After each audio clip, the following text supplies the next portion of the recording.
I would like. Good afternoon. Assalamu alaikum. First of all, I would like to welcome everyone and thank you for your participation in this International Kashmir Virtual Conference titled Twin Lockdowns in Kashmir and Global Response through Video Link. The purpose of this conference is to highlight the suffering of innocent Kashmiris who have been living under Indian brutal occupation, subjugation, and oppression for more than 70 years. The world is fighting against coronavirus, but India is killing innocent Kashmiris. Now India is committing constitutional terrorism alongside state terrorism by amending the domicile law and abrogating Article 370 and 335A. In this situation, Tehreek-e-Kashmir UK decided that Indian efforts to change the demography of Indian occupied Jammu and Kashmir should not go unnoticed while India using the cover of the coronavirus. I hope this event will evolve into an effective and efficient movement to end human rights violations in Indian occupied Jammu and Kashmir and bring peace and stability to those who have given countless sacrifices for the basic and fundamental right of self-determination recognized by the United Nations and promised by the forefathers of India. Thank you very much. I'm going to mute myself. I'm going to listen to my esteemed speaker. Thank you. We welcome His Excellency Sardar Masood Khan, President of Azad and Jammu Kashmir. Sir, you have 10 to 15 minutes to deliver your speech. Well, thank you so much. First of all, I want to thank Mr. Fahim Kayani and Tehreek-e-Kashmir United Kingdom and Tehreek-e-Kashmir Europe for its proactive initiatives, which are making a difference even during the COVID-19 lockdown. So thank you so much for keeping the issue of Jammu and Kashmir alive under these very, very difficult circumstances. Now, the topic of the conference is twin lockdowns or double lockdown in the occupied Jammu and Kashmir and the global response. My answer is that the global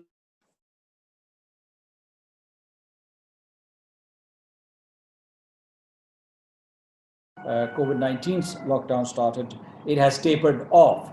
And that's why it's a struggle to keep the issue of Jammu and Kashmir on the global agenda.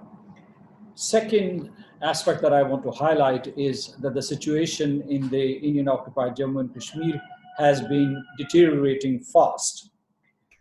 Now, today we complete 300 days of the lockdown or siege that started on August the 5th last year. And on this June the 5th, we would be completing the 10th month, continuously 10th month of this lockdown. And I have called it a siege. Now, before I go into the substance of this topic, I would like to express solidarity with the people of the United Kingdom because they have lost more than 38,000 people because of the pandemic. And our hearts go out to the families who have lost their family members or friends. And it is a catastrophe for the United Kingdom. It's a catastrophe for Pakistan and for the people of Azad Jammu and Kashmir. But I can tell you that the situation here has not been as bad. But when we ease lockdown here, we witness a spike in fatalities and also infections. And so we are also facing a very, very perilous situation here in Azad Jammu and Kashmir and Pakistan.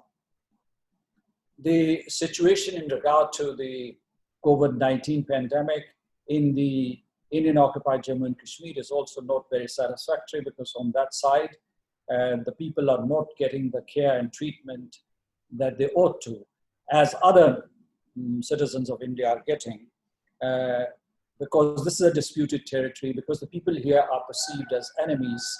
They are not supplied with medicines or sanitizers or masks or PPEs in sufficient quantity. And therefore, the people there are apprehensive that Kashmir is fast, the occupied territory is fast becoming a hotspot, a coronavirus hotspot.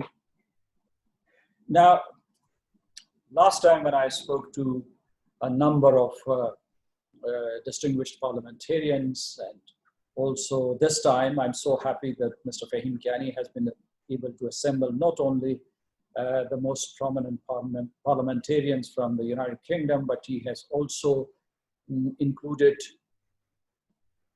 personages from abroad, some statesmen, some intellectuals, academics also from the Middle East, and opinion leaders who have joined this webinar. So thank you so much for assembling such an impressive cast of participants. Now, what I want to say is that killings are continuing in the Indian occupied Jammu and Kashmir, and the Indian occupation forces, whose number is 900,000, they are targeting young men in particular during cordon and search operations. They are gunning them down, and they are not giving their dead bodies to their families. And despite the lockdowns, you have massive funerals and demonstrations. And to quell these demonstrations, the Indian occupation forces are using pellet firing shotguns and live ammunition and automatic weapons. And that is causing fatalities, that is blinding people. So the crisis continues unabated. The second catastrophe that has been imposed on the people of the occupied territory is the introduction and imposition of the so-called domicile rules. And as Mr. Fahim Kayani was underlining, that these domicile rules are in fact an instrument to disenfranchise and displace the people of Jammu and Kashmir, and to reduce Muslim majority to a minority. And the Indian authorities, the occupation authorities and the authorities sitting in Delhi have fast-tracked the implementation of these evil plans or these rules. In fact, the track is so fast that they're saying that Hindus from all over India, when they apply for a domicile certificate, they would be given that certificate in 15 days. If the concerned official doesn't do that within 15 days, a fine of 50,000 rupees would be deducted from his salary. They have also facilitated certification through digital means, through digital channels. Now, what does this amount to? You know, one thing that one needs to understand is that what they're saying is that Kashmiris, or Kashmiri Muslims in particular, will have to prove all over again that they are residents of Jammu and Kashmir. The same technique or the same formula they applied for the Indian Muslims through this Citizenship Amendment Act. You know, they were telling Muslims that they had to prove that they are Indians. Here in Kashmir, they are asking Kashmiris to produce these documents, domicile certificates. If they fail to produce those documents, they won't qualify for jobs. And there are some 480,000 about 500,000 jobs in Kashmir, and now they are up for grabs. As a matter of fact, they used to be exclusively Kashmiri jobs, and now they are being given to Hindus who come from India and settle there. The second point that has to be kept in mind is that children and families and descendants of Kashmiris who are living in diaspora, the diaspora community, they won't qualify to become residents of Jammu and Kashmir. So it is the same technique, same exclusionary technique that was used by Israel to not let the Palestinian refugees return to their homeland. There's also land grab going on at a massive scale. The armed forces, occupation forces have started occupying farmlands, and also they are cordoning off certain areas and they're claiming them. They're also bringing Rashtriya Swayam Sevak Sangh operatives and allocating land for them. In addition to that, what they're doing is that they are changing the constituencies of the Valley of Kashmir Jammu through gerrymandering. They're tinkering with the existing constituencies so that they can reconfigure the electoral college and therefore once again reduce the representation of Muslim in the assemblies that they would create. Thousands of people, including young boys and children, continue to remain in detention and they are being tortured there. The economy has suffered. The economy is 85% of what it used to be. What is the global response? I would say that the global response in August, September, and October last year was robust, and India was called out for its crimes against humanity. And the world parliaments got involved, the international media, human rights organizations, civil society activists, they all criticized India, and they castigated India for what it was doing. But because of COVID-19 and other international developments, and also because of this rising tension between global powers, the attention from Kashmir has shifted. And India has tried to use the cover of this pandemic to take these draconian measures, which, as I said earlier, would disenfranchise Kashmiris for generations. A couple of days ago, I think that European Parliament committee has censured India. In fact, committee chair has written to Narendra Modi saying that all these steps which are being taken to disenfranchise Muslims are violation of international law. And you will recall that in March this year, some 650 MEPs had tabled more than 6 resolutions condemning what India was doing and creating this crisis of statelessness unprecedented in the history of the world. And also they asked India to implement UN Security Council resolutions to find a lasting settlement of the Jammu and Kashmir dispute in accordance with the wishes of the Kashmiri people. All that has been stalled, the diplomatic activity has been stalled. As I mentioned, I want to pay special tribute to the United Kingdom Parliament and its diaspora community, the United Kingdom's diaspora community, who've been very vocal and supportive after August the 5th. And these cross-party consensus that the United Kingdom should play a role in the international community, should play a role to mitigate the suffering of the people of Jammu and Kashmir. And they raised basically 2 points. One, there should be an end to these massive and egregious human rights violations in the occupied territory. And the second is that the Kashmiris should be given their right to self-determination, their inherent right to choose their own political destiny.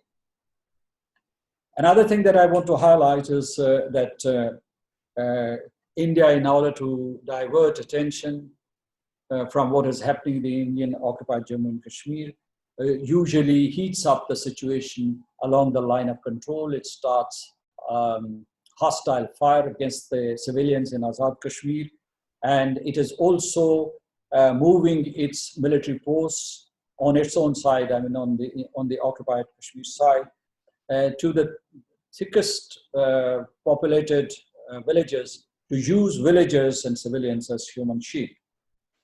This tragedy or this catastrophe in Kashmir is part of this rising tide of what you call Islamophobia and fascism, which is symbolized by Hindutva. This philosophy, this doctrine, which believes in the supremacy of Hindu religion, and that Muslims or Christians or Sikhs or the other minorities, they do not have any right to live in India or in the whole South Asian region. And now they have started claiming that even the Arab world was once part of Vedic civilization, and therefore the Akhand Bharat is an irredentist doctrine. They want to grab land of other people and they want to purify their own land, India, and they cleanse it of the presence of Muslims and other minorities. So Kashmir is part of that vicious campaign. India, when I say India, I mean the Rashtriya Swayamsevak Sangh and the Bharatiya Janata Party, the ruling party. They are also threatening Pakistan, Azad Kashmir and Gilgit-Baltistan with a war. They have also escalated tensions with China. And let me summarize what crimes India is committing. And these crimes mainly are 4 crimes. In the Indian-occupied Jammu and Kashmir, they are committing genocide, crimes against humanity, ethnic cleansing, and war crimes. And the applicable international law, I can tell you, is, of course, international law in general, several conventions on torture, on religious discrimination, on racial discrimination, also international humanitarian law, the 4th Geneva Convention, Additional Protocol 1, ICC Statute, Security Council resolutions on Kashmir, and other resolutions on resolutions other than Kashmir, which have been passed by the Security Council, which say that you can't import people from outside and settle them in an occupied territory under any circumstances. So this is the applicable law, but the accountability at the international level is very weak. As I said, I'm grateful to all those people. I'm surprised that on a weekend, you're all present here. I'm really touched. And I think that the people of Jammu and Kashmir are beholden to you, Mr. Fahim, Kayani, and all your distinguished guests, such senior leadership, such wise people sitting in different parts of the world and in different parts of the United Kingdom. Now, what is it that we can do? As a matter of fact, let's come to the operative part. And I think that, as I mentioned last time, that the tool that right now we have, we do not want war. Because if there's a war between India and Pakistan, or if there's a further escalation, we don't know where it would end. It could lead to an Armageddon, a very difficult situation for the entire world, as a matter of fact. And therefore, what we're saying is that we should invest in diplomacy. And multilateral diplomacy in the recent past has been weakened. But despite that, we should go back to the Security Council. And the United Kingdom is a member, a permanent member of the Security Council. We should activate the Security Council. It has held 2 sessions since August the 5th last year, but we need to hold more sessions. The United Nations Secretary General makes ambiguous statements about Kashmir because he wants to balance United Nations relations with India and Pakistan.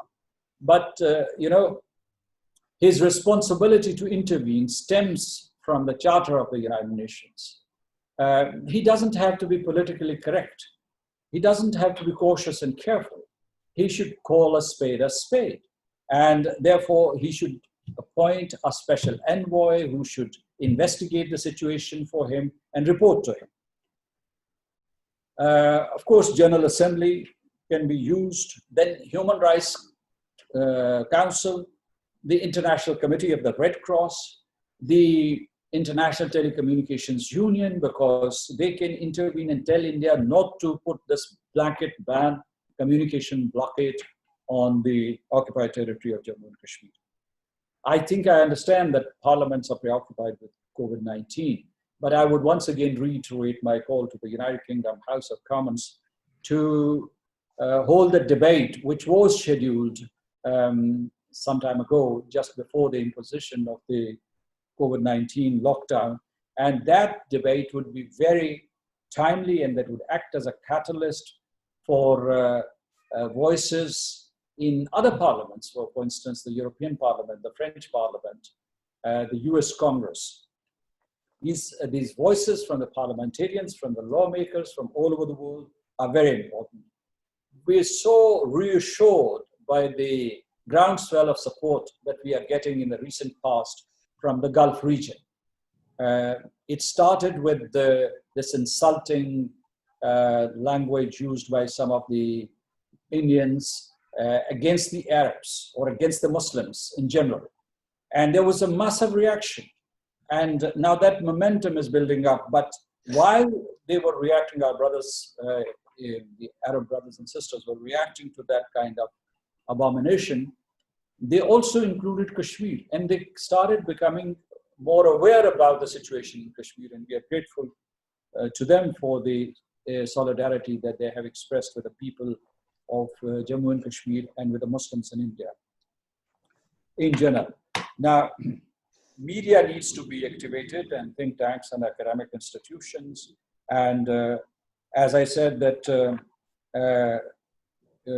United Kingdom should be active in the Security Council. I'd say that after Brexit and after your elections, and I'm not saying post-COVID-19, I mean, the Security Council continues to meet even during lockdown. Please shine a light on what is happening in the occupied territory so that all the members of the Security Council can focus on that. Let me also warn everybody that there's a drift towards war in the region.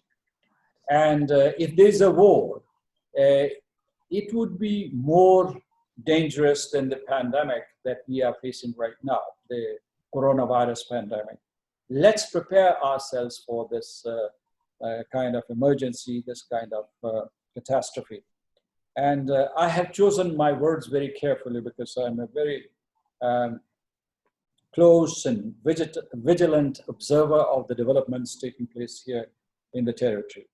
That's right now, what I want to highlight is that things are moving at a very fast pace. I mean, as far as India is concerned, taking advantage of COVID-19, they are implementing all their vicious plans, one after the other, and they are creating many smoke screens. I think that this escalation with China would also be used as a smoke screen. When they escalate the situation along the line of control, that's a smoke screen. Behind that smoke screen, what they're doing is that they are trying to colonize, they are colonizing the people of Jammu and Kashmir. And Kashmir right now is under colonial rule, foreign occupation. Two last points that I want to make, that in addition to our drift towards war, there is a serious danger of a resurgence of armed resistance on a massive scale. I mean, right now, the Indian occupation forces are saying that the number of the so-called militants is about 230 to 240, but Kashmir is seething with anger, and that anger would explode. And you can't stop people from defending their homes and neighborhoods and their women folk and their family members. So I would conclude my remarks with two appeals. Please mobilize all your resources to put an end to the human rights violations in the occupied territory of Jammu and Kashmir. And second, that let's prepare the ground for the realization of the right to self-determination of the people of Jammu and Kashmir. Thank you so much. Thank you, Your Excellency, for an enlightening speech and in how we can resolve this issue. Distinguished guests, I hope you and your families are in the best of health in these unprecedented times. And can I take this opportunity to say that I hope you are safe, unlike our sisters and brothers in Kashmir. We are honoured to have so many speakers with us today. Time is very short. I'm going to introduce each of you.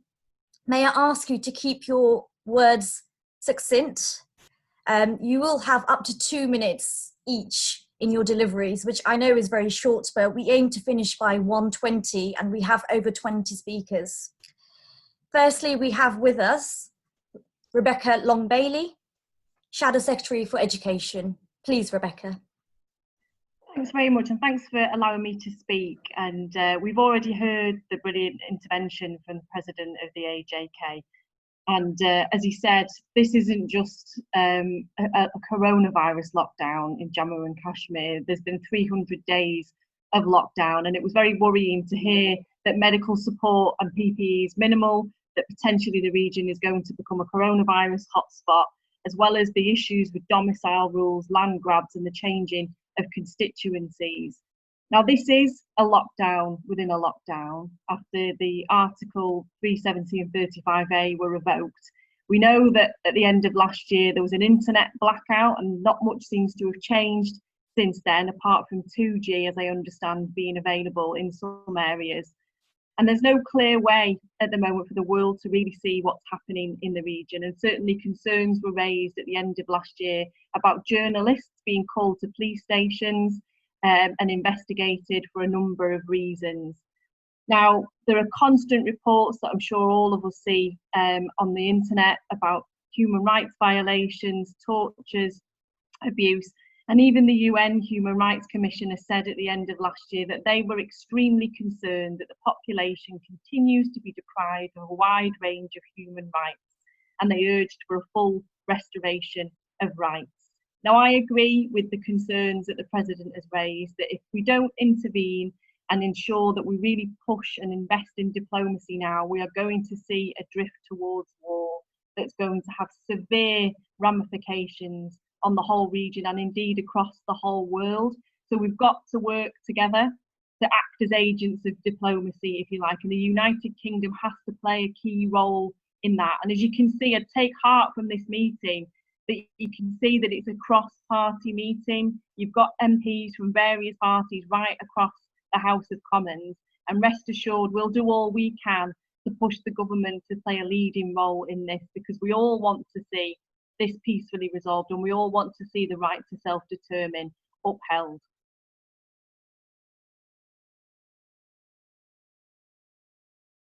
Thank you so much, Rebecca, for your words there. I'd like to now introduce Chris Stevens, Member of Parliament, if you would like to say some words. Thank you.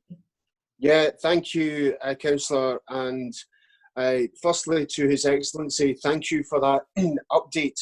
Very detailed updates, and obviously we are very concerned at a lot of the information you've provided today in relation to the oppression and the torture of the Kashmiri people. And he is correct to say that there was a debate which I had sponsored, which was going to discuss the situation in Kashmir, and we will certainly push for that going forward. And certainly, for His Excellency's benefit, I will certainly be asking some questions of the Foreign Office to ask them what actions they're taking in relation to the representations they're making to the government in India around the issue of Kashmir.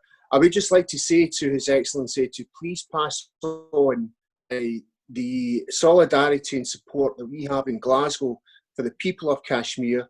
We are blessed in this city to have a fantastic Asian population adding to the life and the political life. And I see Bailey Hanif Raja, who's a councillor in the Glasgow South West constituency, has joined us.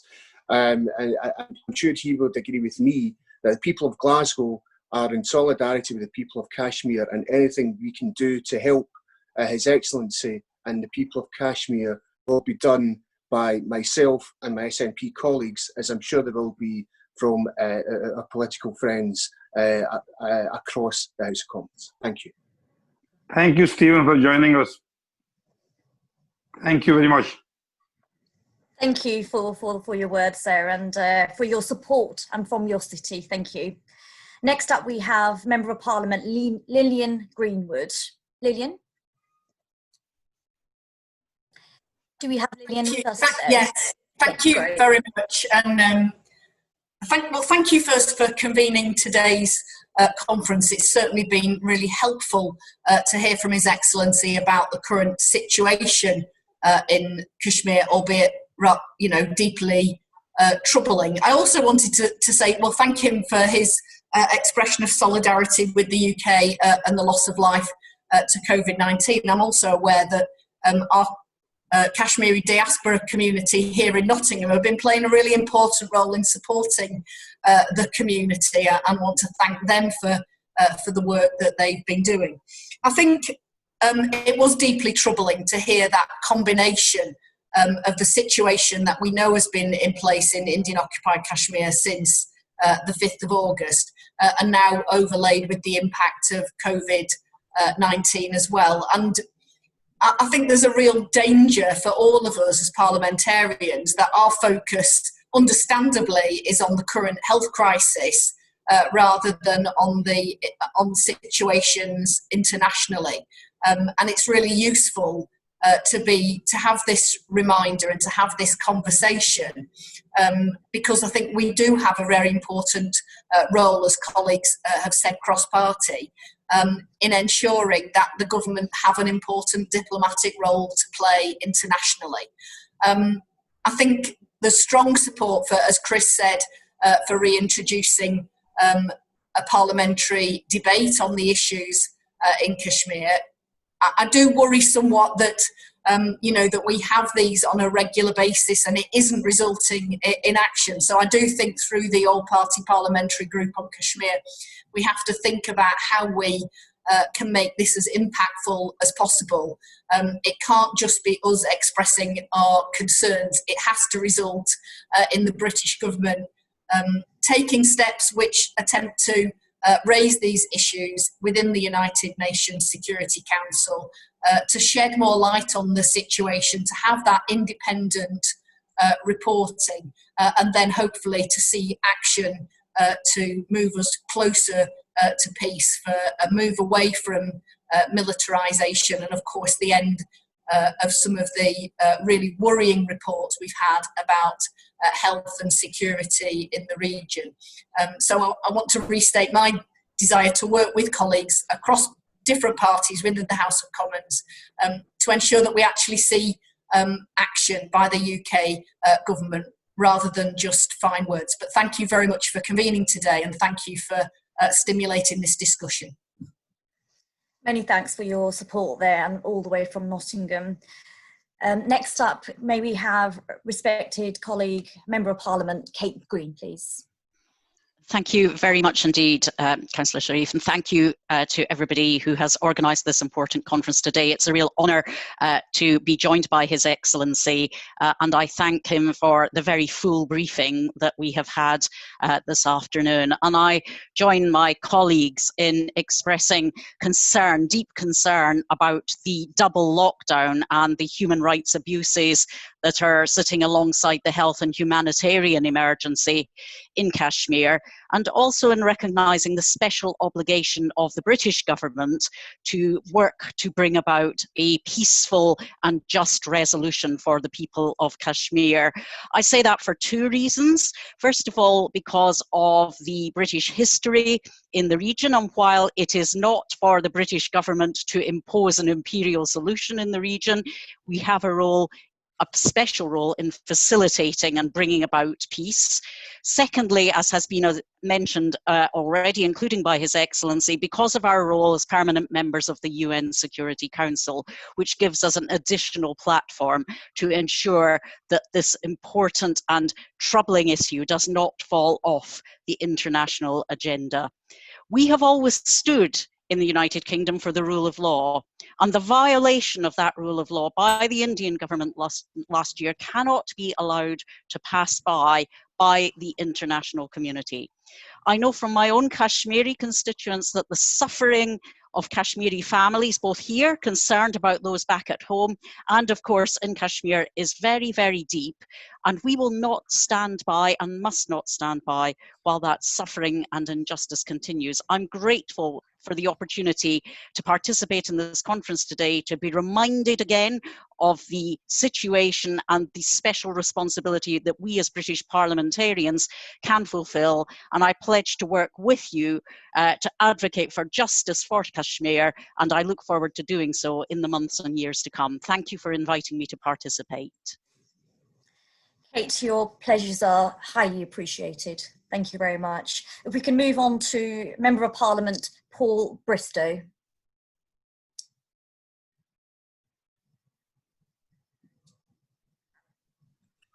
Hello, forgive me, just a slight unmuted issue there, but I just want to say to Your Excellency. It was good to hear from you again, my good friend, about what's going on in occupied Jammu and Kashmir. Your Excellency, I just want you to know, as I know you know already, but just to re-emphasise that the people of Peterborough stand side by side with you and the people of occupied Jammu and Kashmir. Growing up in Peterborough and obviously being interested in politics, you would hear about human rights abuses in Kashmir, but this was 30, 40 years ago. Young Kashmiris were my neighbours, were my co-workers, were my friends. And so the troubling issue, the ongoing issue in occupied Kashmir is something that anyone interested in politics in Peterborough would be very aware of. Just a couple of things to add from the meeting we had a couple of weeks ago. I do think there is a growing desire to ensure we have those debates, those questions, those scrutiny in Parliament. Again, I raise constantly with the Foreign Secretary the issue and the plight of the people of Jammu and Kashmir, and we will have that cross-party debate in Parliament. That's incredibly crucial, and I'm positive and optimistic, as I said in the conference last week, that because of the 2019 election did deliver from across all parties a group of parliamentarians incredibly passionate and positive about this issue. And that in large is down to the efforts of the people who organised this conference and of course the Kashmiri diaspora who are flexing their muscles and making their voices heard in our country, and that's about time. Some of the other speakers have mentioned that we have a historic role. May I ask, other than Paul, can everybody else mute their microphones, please? Thank you. The people of Kashmir, as I was saying, there is that positivity and people wanting to work together, and a lot of that is down to the Kashmiri diaspora flexing their muscles and making their voices heard to their MPs. I tweeted something the other day which I thought was very difficult to argue against. We've had two referendums in this country, one on Scottish independence and one on our future relationship with the EU. Whether you agree or disagree with the results of those referendums, the voices were heard of the people. The British people's voices were heard. And secondly, the British would never enter into any negotiation over the future of, say, the Falkland Islands or Gibraltar without having the people of those territories, their wishes represented. This is not just a bilateral issue between Pakistan and India. This is the views and the wishes of the people of Kashmir and Jammu need to be heard and need to be respected. And the United Kingdom have stood up for that democratic right, and now is the time to make sure that our voices are heard. And I think Britain does have a unique role in perhaps mediating a solution to this conflict, and I will continue to make my voice heard on that issue. So thank you very much indeed. Thank you, Paul, respected Member of Parliament. Indeed, now is the time. Can I move us on to Member of Parliament Mike Wood, please? Mike, are you with us? Yes, just about. I've unmuted now. Thank you for your kind words, Your Excellency, for the people of the United Kingdom affected by this outbreak. I know it means much to our constituents, and that those good wishes are reciprocated for the people of Kashmir. United Kingdom must be a defender of persecuted peoples around the world in the face of human violations, wherever they are. But we have a particular interest and responsibility for those areas where we do have such deep historical and cultural ties, as Kate was saying. We must not forget the continuing persecution, made worse by the current pandemic, as Your Excellency has described so movingly, of Muslims in Jammu and Kashmir. The abolition of Article 370 last year is a clear breach of the 1947 settlement and later agreements that created the states of India and Pakistan. Of course, a lasting resolution to the dispute in Jammu and Kashmir can only result from bilateral agreement between India and Pakistan, and a peaceful solution will need security on both sides and a cessation of terrorist activity. But that does not mean that the world can be indifferent to injustices or neutral in the face of human rights abuses. We can be friends of both Pakistan and India while still calling out the unacceptable persecution of Muslims in Kashmir and welcoming the restraint and mature leadership shown by Prime Minister Khan in the face of extreme hostile provocation that has undoubtedly prevented war in the region so far. The world has much to do to make sure that Muslims living in Jammu and Kashmir can live in safety, in security, and we cannot remain silent. Many thanks, Mike, for your contribution there. Indeed, that is correct. Safety and security for all people of Kashmir is fundamentally important. May I move us on to our Shadow Minister of Digital Culture, Media and Sport, respected Member of Parliament, Tracy Barbin. Thank you so much for inviting me to this extremely important conference, and I really do appreciate the update from His Excellency. It's very difficult to get information out of Kashmir, so these briefings are absolutely vital, helping us with our thinking. I won't go over what my colleagues and other members of Parliament have said, and it is absolutely fantastic to see such broad support across the House. But I will say that my constituents in Batley and Spen, for them this is very personal and very troubling, and the inaction, a seeming inaction of government and the world is heartbreaking. And I do take support from His Excellency saying, you know, we actually have to have a plan of how we change things and how we move things on, because we can't continue to just keep talking. We have to find a way out of this, because these breaches of human rights using the smokescreen of COVID cannot be allowed to continue. And certainly I'm extremely worried about the economics of Kashmir, when the Indian government have said that they're going to give, if I just get the number correctly, $250 billion to prop up the economy. But the people of Kashmir are saying we don't feel we're going to get that money. And so it's yet another way to atrophy the economy and the optimism and the reach of the Kashmiri businesses and the people. It can't be that COVID is used as a smokescreen, and the double lockdown is increasingly obvious.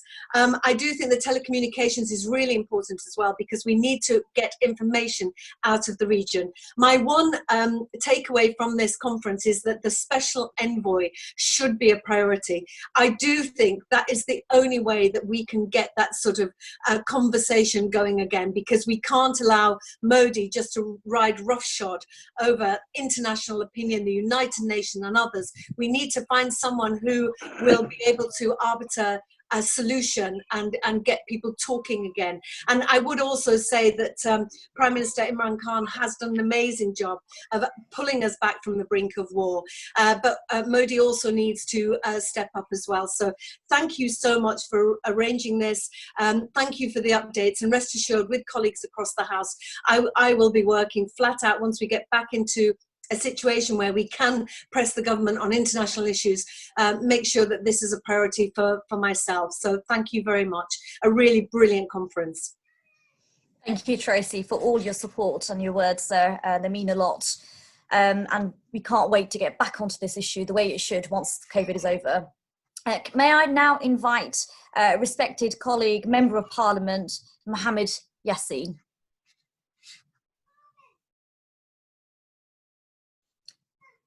Mohammed Yasin, are you with us? Yasin, unmute yourself. Yeah, yes. I did. Sorry. Great, thank you. Thank you, Councillor, and thank you, Your Excellency, for your very important briefing. You provide us on a regular basis and highlight the issues Kashmiri people are facing inside Kashmir. And a lot of colleagues have said a lot of they made very important points already, and I don't want to repeat those again. But in my view, ever since the Modi government revoked the region's special status on 5th of August, imposed a communicational blockade and taken human rights away and turned Kashmir into a world's largest prison. I think this area, which is the most dangerous and zone in the world, has been highlighted in very unprecedented way. And the international community has realized that this is very important issue, and if there is no solution for this in next years or few years, it can turn into very dangerous region, which is going to be not only danger to the region but also to the whole world. The Kashmir issues is issue of self-determination and the realization around the world that Kashmir is indeed a disputed territory, and it is awaiting a political resolution. And despite Indian government, Modi government has, they made best efforts, but they failed to combat the international condemnation.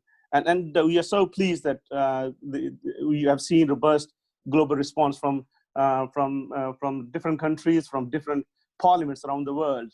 And UK got a very important role to play in this. And I believe that this is the time that, we start move, further from empty words to some kind of action. And I think this issue should be debated in our parliament, and and different parties should take part in this. It should be cross-party debate in the parliament, and we should make this government realize that we need to take some action. We need to put some pressure on Indian government so the Kashmiris they have their life back to normal and have the right of self-determination. I think this is very important, that our government, who hasn't said a word yet, come out and condemn this very serious human rights violations in India, and ask the Indian government to sit with the Pakistani government and sort this issue out according to the will of Kashmiri people. Thank you. Many thanks there for your valuable contributions. Actions indeed speak louder than words. Can I ask Jonathan Gullis, Member of Parliament, to come in now, please?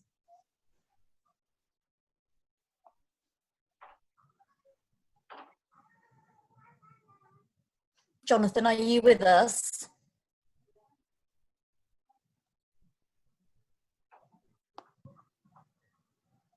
Right, if I can move us on to respected Member of Parliament, Sarah Owen. Thank you, Councillor, and thank you to the other distinguished guests. I'm not going to repeat what has already been said, but as you can see, there is a heartfelt cross-party support here from all of the attendees at this conference, so thank you very much. And I particularly want to pick up on the point around how important this conference is, especially while we have the telecommunications shortages and the lack of information that we're getting out of Jammu and Kashmir. And I'd really like to thank His Excellency for the words of solidarity for our 38,000 people that have been lost to COVID-19. Every death is a tragedy, but I think it's important to highlight here that the first of our healthcare workers in the UK, the 8 doctors and 2 nurses, were Muslims. And I will continue to use my voice on the Health Select Committee to highlight the impact on our diverse communities here in the UK.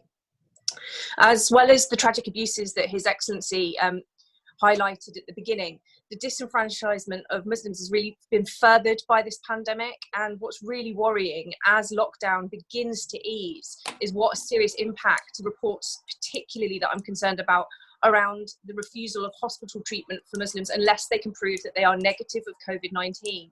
And actually that's almost an impossible situation, and I'm really concerned, especially for Muslim women, how that is going to impact health, but also the area's ability to cope with the pandemic and the spread. And coronavirus, I think, should have been an opportunity for us to come together, but sadly others have used it to further the spread of hatred and division in Kashmir and in other parts of the world. And now is the time for us not to turn away. I know that many of us, our concerns are around dealing with this immediate impact of the pandemic, but we cannot turn away from our obligation, but also our commitment to human rights for all and justice for the Kashmiri people. So I'd like to just end shortly, because I know you have many other speakers as well, by saying thank you for the opportunity to express my solidarity and the solidarity of the people of Luton North with the people of Kashmir. Thank you. Thank you very much, Sarah, for your solidarity there. May I move us on to Member of Parliament, Shadow Minister for International Development, Yasin Qureshi. Thank you. Good afternoon, Your Excellency and Councillor Taif.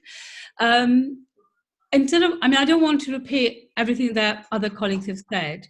I think we are all aware of the human rights abuses that are taking place facing Kashmir, and we're all aware of the fact that the Indian government constantly passes new sets of legislation, the effect of which is to change the demographics of Kashmir forever, so that the Kashmiris, in effect, could probably never have a right of self-determination, because the demographics would be so changed that the results may lead to something else.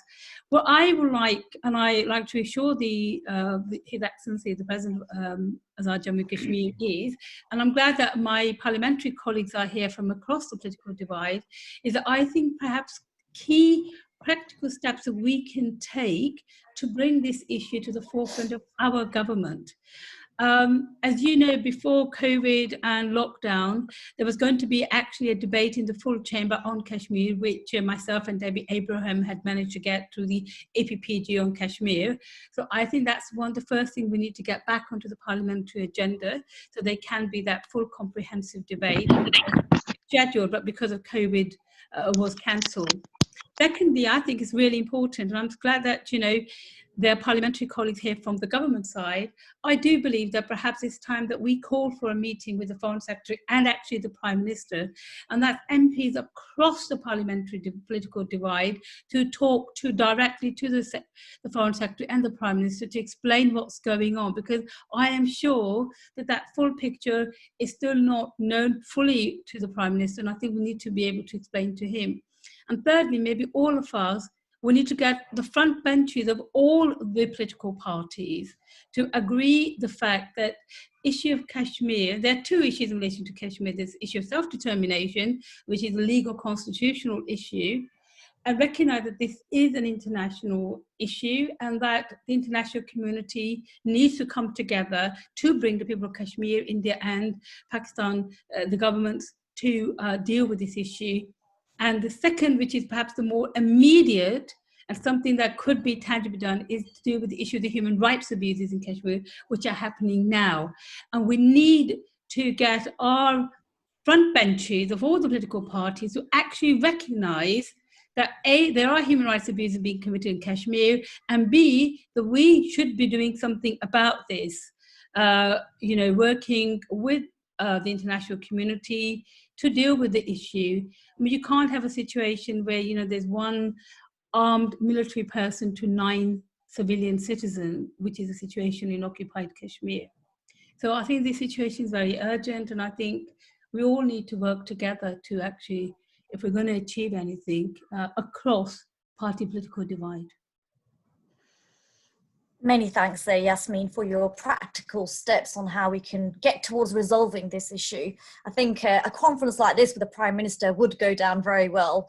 He needs to hear from us direct about some of these issues. May I kindly now move us on to the esteemed Shadow Minister for Defence, Member of Parliament, Khalid Mahmood. Thank you.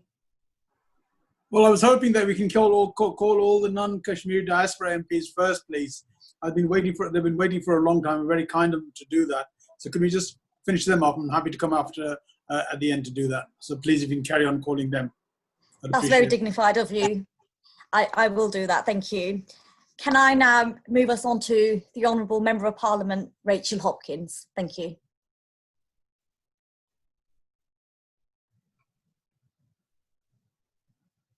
Rachel, I'm afraid we can't hear you.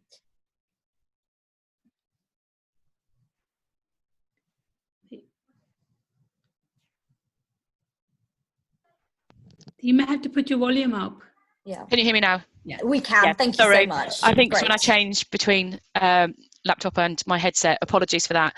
I'd just like to say thank you for inviting me to speak again. It's, like many others have said, it's great to have updates from Kashmir, from the President, so that we are aware of the continuing difficulties and human rights abuses that are carrying on. Couple of points. I don't want to go over issues that others have already raised. I think it's great that we've got cross-party support, and much has been said about actions we can take to try and move forward in resolving the issues. There are actions at an international level, with colleagues rightly saying we need a special envoy, a third party to help with talks to try and resolve the issues. at a national level, obviously, we can do what we've committed to around having debates in Parliament, asking questions in Parliament, but equally, at a local level, we represent areas, and in Luton South, my constituency, we have a strong and large Kashmiri diaspora, and who are, you know, our friends, and they tell us regularly about the impact that the difficult issues in Kashmir are having on their friends and family.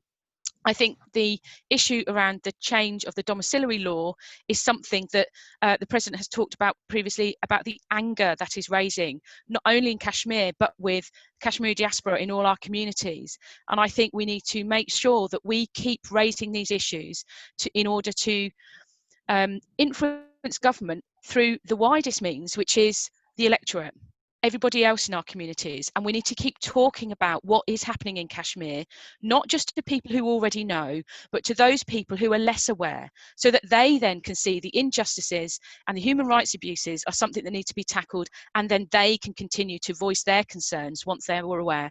And I will do my utmost that I can to keep talking about it and raising awareness, so that the people of our country, not just those in the know, not just those with positions of privilege like myself as an elected representative, start pushing the government, as another colleague just said, to start doing something.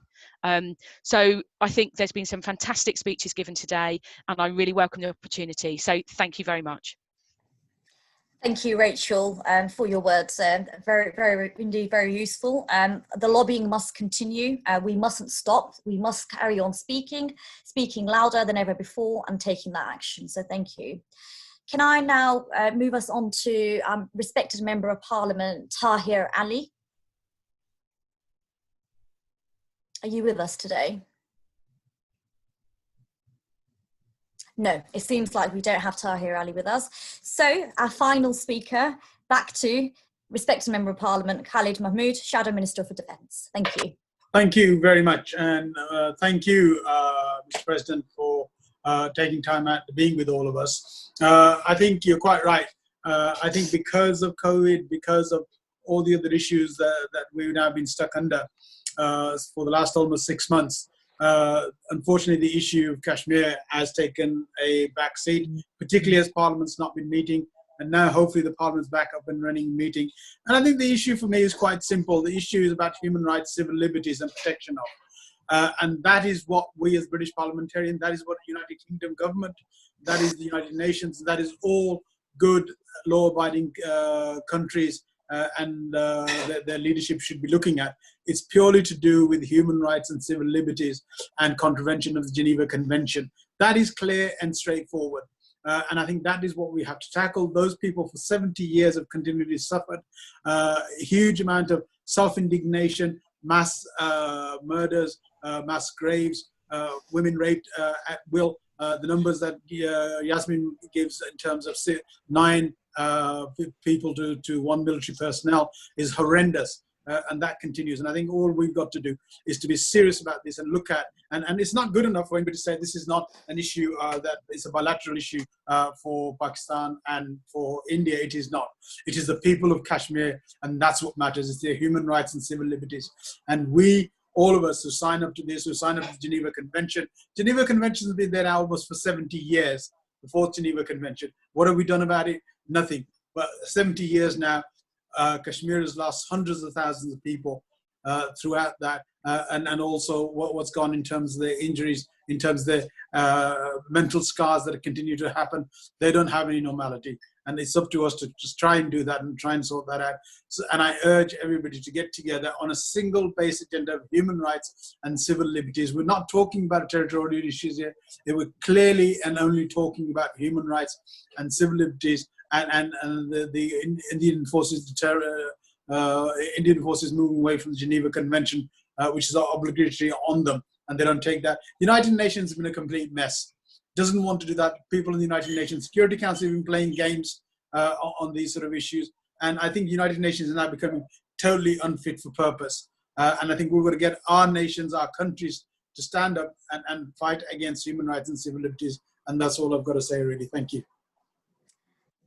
Thank you, Khalid, for your continued passion and support on this. I think it's really important we hear from 2 more speakers from Indian-occupied Jammu and Kashmir. May I ask Senior Kashmir Hurriyat leader Altaf Ahmad Butt to say a few words, please. Altaf, are you with us? You may need to switch your speaker to unmute. Can you hear me? Yes, we can. Thank you. Thank you. Thank you. His Excellency President, State of Jammu and Kashmir, Mr. Masood Khan, esteemed participants from Kuwait, Bahrain, and the lawmakers of United Kingdom. Assalamu alaikum and good afternoon.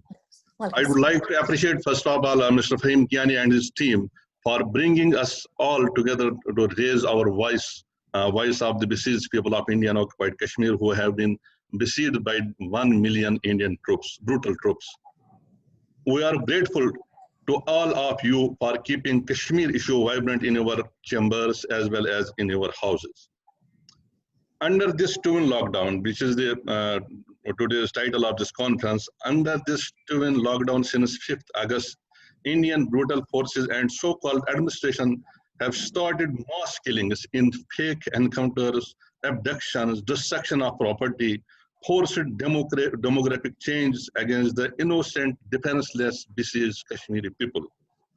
Because of this Narendra Modi's cruel and unilateral decision, Kashmiri youth are being forced to carry gun again. If Modi's punitive and cruel measures are not stopped, there will be a human bloodbath in Indian occupied Kashmir. Due to this illegal and unilateral action of August 5th, 2019, the Indian military and agencies are deliberately turning the indigenous Intifada freedom movement into the violence in order to divert the global attention which we received from international community after abrogation of Article 370 and 35A. India has started Israel-style settlement in different parts of Indian occupied Kashmir, surrounded by Indian army camps in 3 places of Indian occupied Kashmir. This is a pre-planned. I always talked in your parliament also, this was a pre-planned economic breakdown of Indian occupied Kashmir to refrain Kashmiris from the demand of freedom from India.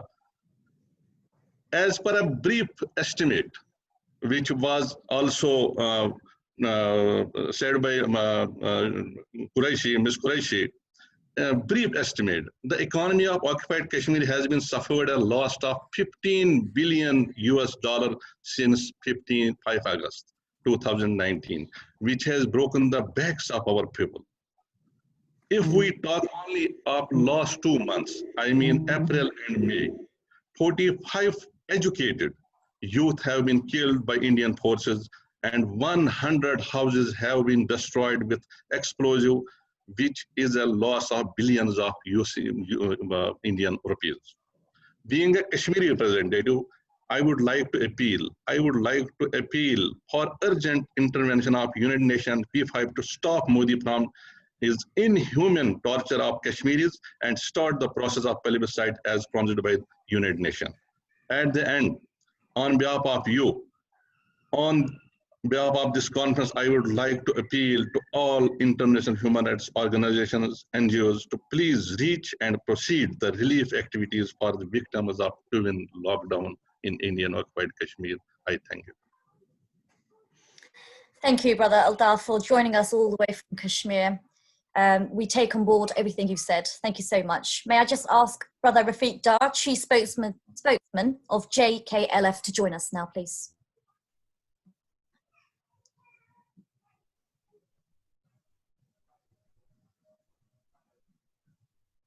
Are you okay? We can't hear you, so are you with us? Okay, President, would you like to contribute at this point? I can see Mr. Rafiq Dar. Probably he's on the screen. He should speak first, Mr. Rafiq Dar. Brother Rafiq, could you unmute? Yeah, I have unmuted. We can hear you now, thank you. Can you hear me now? We can hear you, thank you. Okay. Thank you very much. Thank you very much. Let me begin my brief with words of thanks to the organizers, especially Mr. Fahim. And also let me thank the participants who expressed their concern and with their kind words over the situation in Indian occupied Kashmir. Let me further, without delaying a moment, let me say that the disputed state of Jammu Kashmir was by the dint of force through military aggression brought under direct control of New Delhi on 5th of August, which actually was a disputed state wherein the United Nations has categorically asked both the countries, India and Pakistan, through their resolutions number 38 and number 91, which were passed on 17th of January 1948 and 30th of March 1951, respectively, that they asked both the countries to respect the territorial integrity of the state of Kashmir, of the state of Jammu Kashmir under their control. But unfortunately, our world had witnessed the 5th August of 2019, the aggression of Indian military forces in Indian occupied Kashmir. The whole community, the whole state was put under siege, and the state was declared to be from 5th of August to be under direct control of India through New Delhi. This is totally illegal and undemocratic as well, because the state of Jammu Kashmir is a disputed territory, and the subjects of the state has yet to decide their future.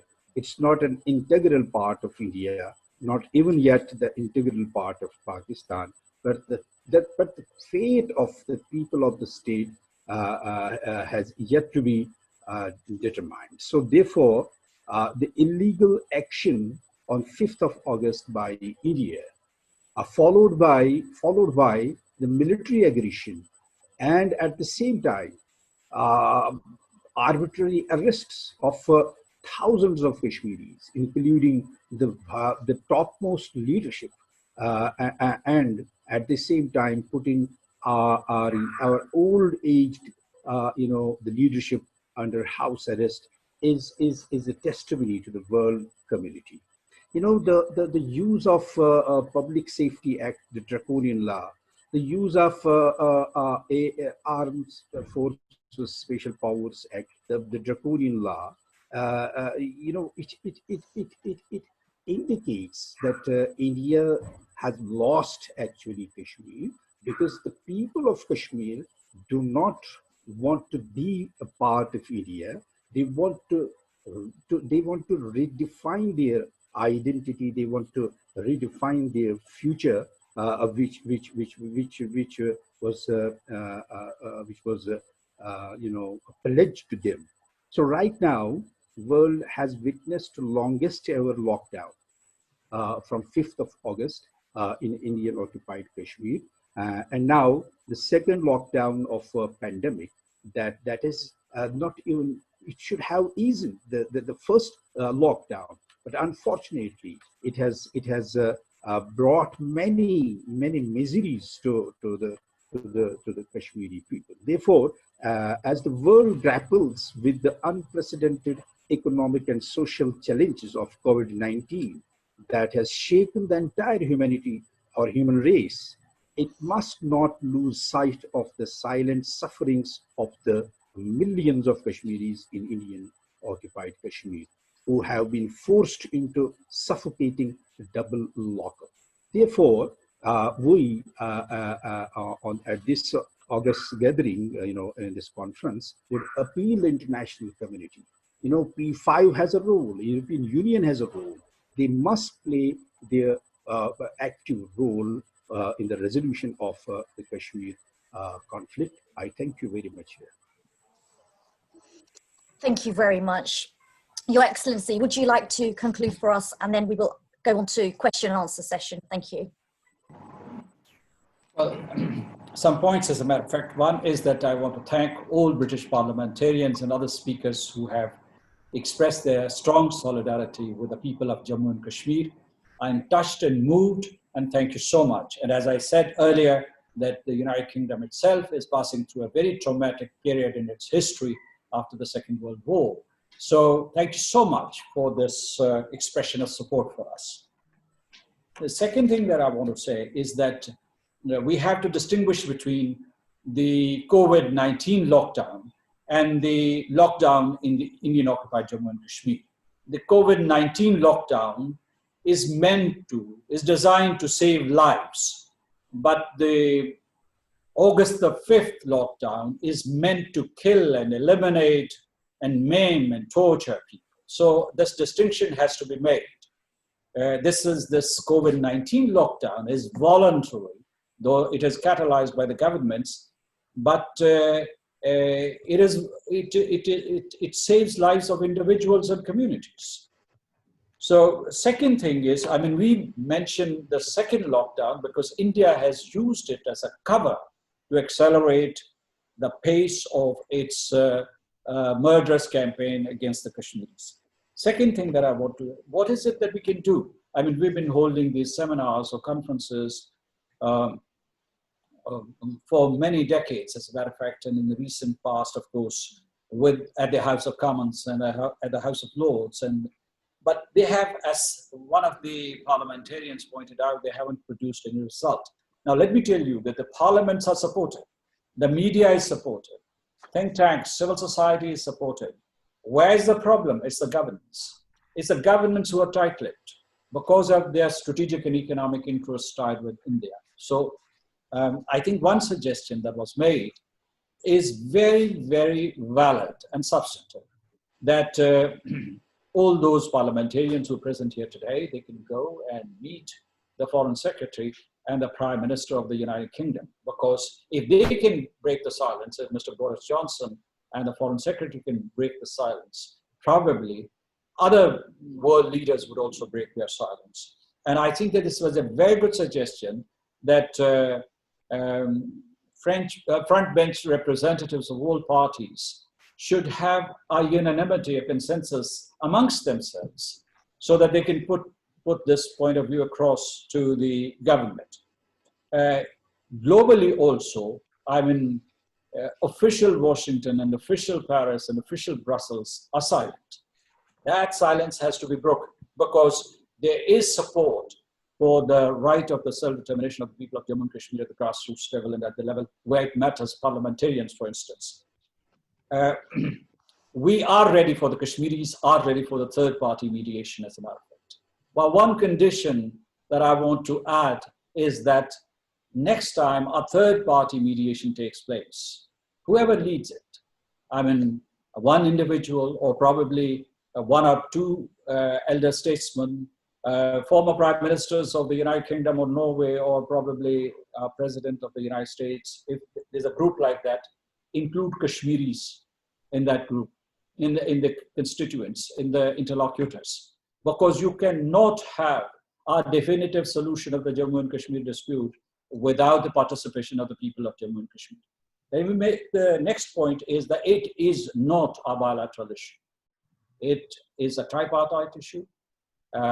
India, Pakistan, and the people of Jammu and Kashmir are three parties to the dispute, and the people of Jammu and Kashmir are the key party to the dispute. Without their participation, without their consent, no solution can ever be found.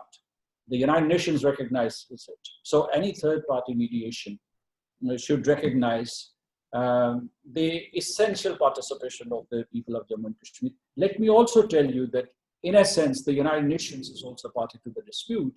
It can't just abdicate its responsibility and move away, because it passed those resolutions that it passed by ascertaining the wishes of the people of Jammu and Kashmir have to be implemented.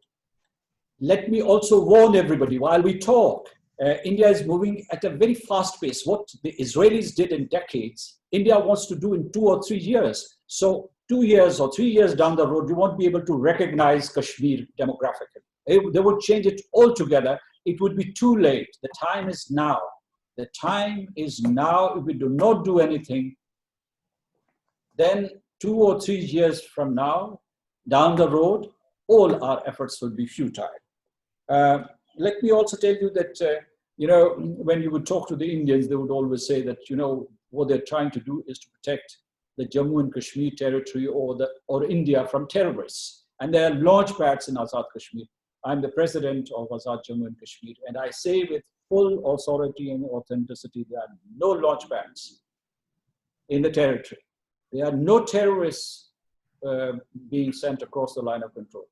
Now, I say this because, let me tell you that they craft these lies, they fabricate these stories, and like Goebbels, the propaganda minister of Hitler, they repeat them ad nauseum so that everybody thinks that what they're telling is true. They play to the international gallery. They play up the fears of the international community about terrorism. Let me tell you, Kashmiris are not terrorists, and they have no intention of pursuing terrorism under any circumstances. I also want to say that let's start our BDS. There's a BDS for Palestine. Why can't there a BDS for Kashmir? Why should the rest of the world, including the corporate world, transact with India if it is butchering the people of Jammu and Kashmir with impunity, without any accountability? And I would say that I would also like to raise this point. I mean, you are not probably familiar with the suffering of more than 13,000 young boys who are concentrated, who are incarcerated in these concentration camps in subhuman conditions. And they include young children, and they're indoctrinating there, and they're torturing there. And this is not my figure. This is a figure that was given by an Indian civil society organization that collated this data through direct and indirect sources. So for God's sake, raise your voice for the release of these prisoners who are in concentration camps. And their army chief says that they're trying to change their minds. Now, finally, what I want to say is that I want to talk to you heart to heart, not head to head. It's very important. You probably do not understand. I mean, after we have argued out everything, after we have shared details with you, after we tell that Kashmiris are suffering, we have shared the numbers with you, the monstrosity of the Indian imperialism and colonialism, you don't realize the real suffering of the people of Jammu. You can't understand it. So what I'm saying is that please, please think from the head, of course. I mean, you have realpolitik, and you have governmental business, and you have parliamentary processes, and you have to strike a balance, but also think, feel from your heart. Feel from your heart. Kashmir is burning, and India has set it ablaze. And we need people who can intervene from all over the world. Thank you. Thank you, Your Excellency. Let us not waste our efforts, as you say. Time is indeed now. Would any of our respected members of Parliament like to ask His Excellency any questions at all? We've got this minutes. If anybody would like to ask any questions. If you do, feel Not free a to question. do so. Can I make a comment? Of course. Not a question. Could I let me thank Fahim Kayani for organizing this wonderful conference, and thank all the participants, especially for SNP members who are very strongly supportive of Kashmir issues. And I hope President of Stephen and all his enthusiasm last time, Stephen will encourage other his colleagues to be part of Kashmir movement, because it's very important that we have SNP and oversight on this issue. And I must thank Stephen for taking a part. And I also thank His Excellency, President of Azad Jammu and Kashmir, which he takes very keen interest to participate in this Fahim conference. And Fahim is doing a tremendously great job bringing all those MPs who are very busy on Sunday, especially Sunday, So let me thank on behalf of Tehreek-e-Kashmir, UK and Europe for those people who have participated. Thank you. Thank you, Councillor. We won't have too many comments. I have some international leaders who would like to speak, so I will move on to them shortly. Unless any of our members of parliament have any questions, may I move on?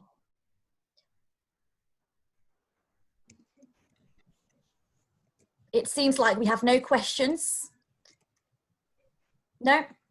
Right.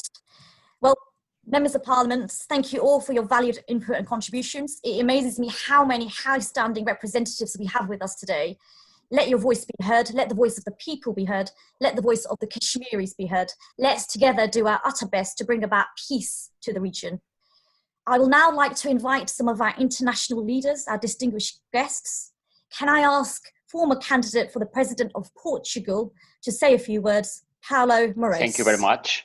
In my opinion, the armed conflicts that have been taking place in Kashmir in the recent weeks should be of concern of the international community.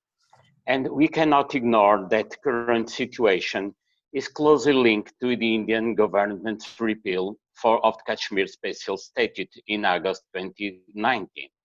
We must condemn the suppression of internet use for months, the mandatory lockdown imposed since August last year, measures whose effects have been intensely felt since the arrival of the COVID-19 pandemic crisis. In our view, the international community should intervene within the scope of the powers of the United Nations. And 1948 resolution providing for a referendum of the people of Kashmir should be updated now. Once for all, Kashmir must cease to be a pole of conflict between Pakistan and the Indian Union that does not further any country, let alone the people of Kashmir. The only beneficiaries of these wars, of this ambiguous situation, are, in my opinion, the arms sellers and arms dealers.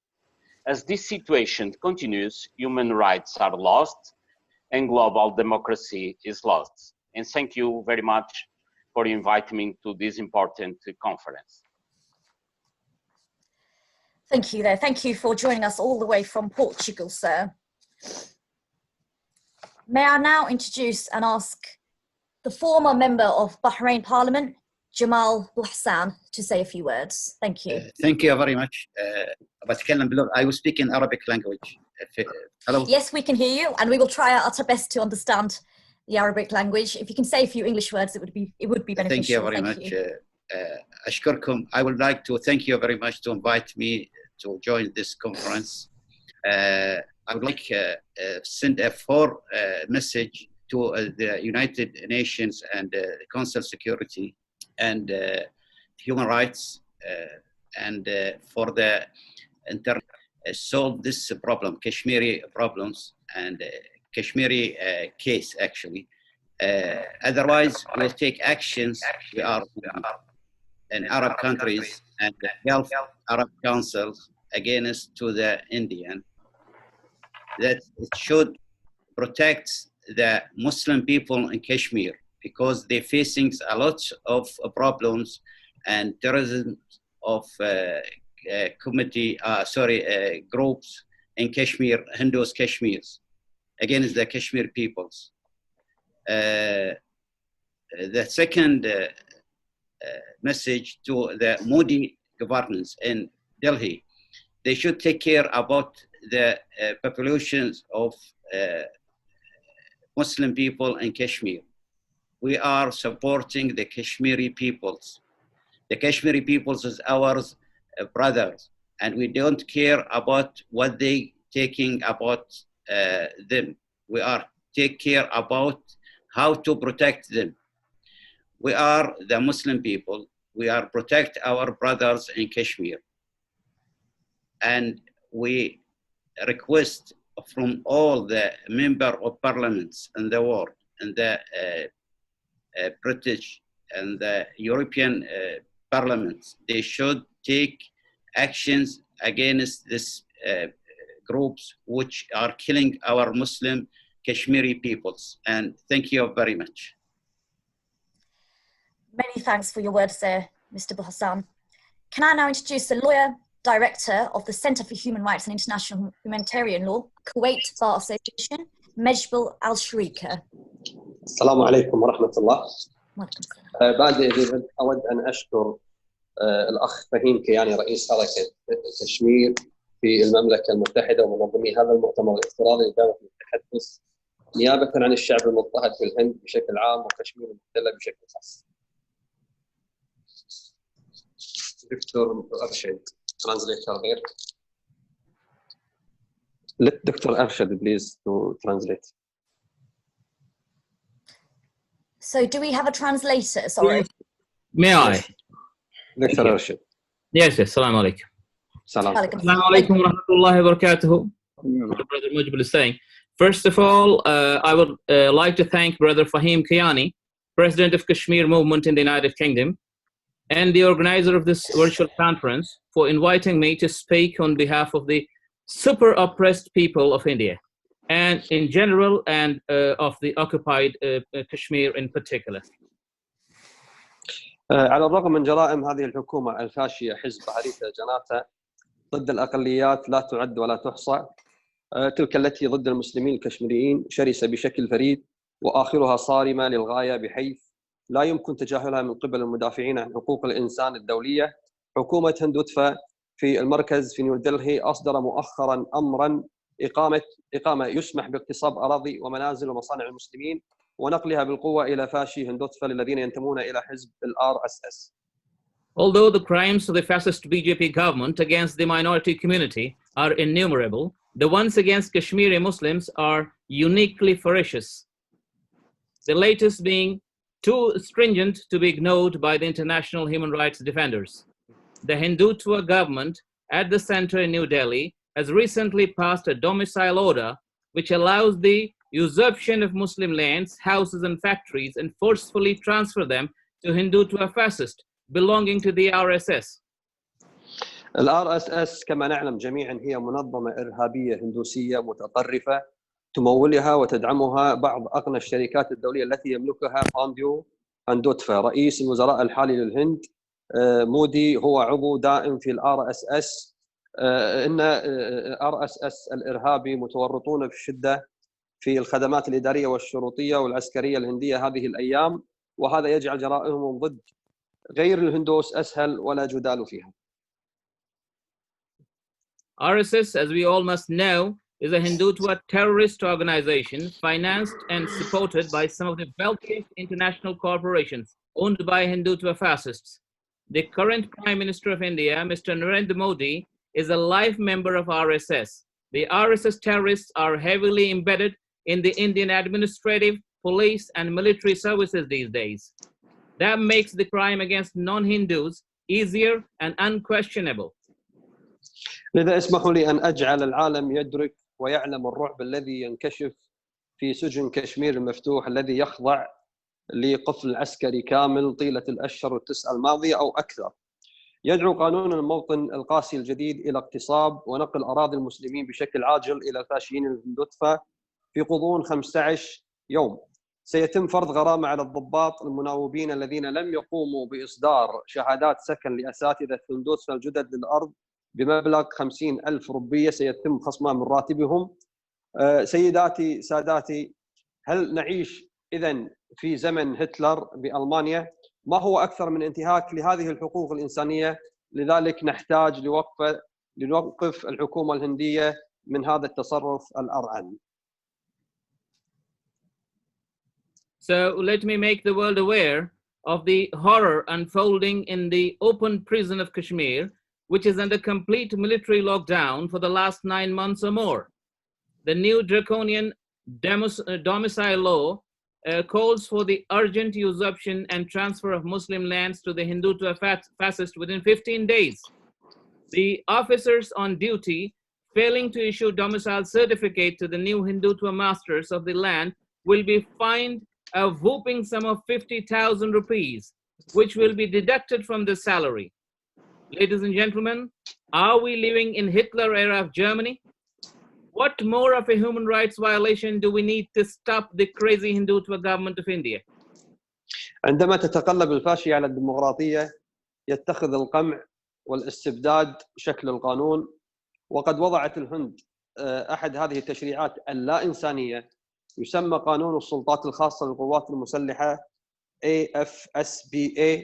هذا العمل الخسيس يمكن الفاشيين الهندوسيين المدججين بالسلاح والكراهية في الزي العسكري من إلحاق قدر لا يمكن تصوره من التعذيب وغارات منتصف الليل على منازل والأسر وحبس المراهقين غير القانونيين والشباب والمسنين والاغتصاب الجماعي للنساء الكشميريات العاجزات في منازلهن بالمتفجرات. وكل هذا الإرهاب الذي ترعاه الدولة يستمر بشكل روتيني لعقود من الزمن وقد تكثف خلال الأشهر التسعة الماضية. When fascism overtakes democracy, oppression and tyranny takes the form of law. India has crafted one such inhuman legislation called the Armed Force Special Power Act, AFSPA. This despicable piece of act empowers the heavily armed and hateful Hindutva fascists in the military uniform to inflict unimaginable amount of torture, midnight raids at family homes, illegal incarceration of teenagers, youth and elderly, mass rape of helpless Kashmiri women, and blowing up their houses with explosives. And all this state-sponsored terrorism is routinely going on for decades and has intensified during the last 9 months. إن الحالة في كشمير مثيرة للشفقة وغير مستقرة وتتطلب تدخلا دوليا عاجلا. أنا كمدافع عن حقوق الإنسان سوف أتناول قضية المسلمين الهنود المضطهدين والكشميريين العاجزين أمام المجلس الدولي لحقوق الإنسان في جنيف، وستكون الخطوة التالية نحو المحكمة الدولية للعدالة الجنائية، ويجب أن نوقف هذه المذبحة وهي في أقرب وقت ممكن. وشكرا جزيلا. The situation in Kashmir is pathetic and precarious and requires an urgent international intervention.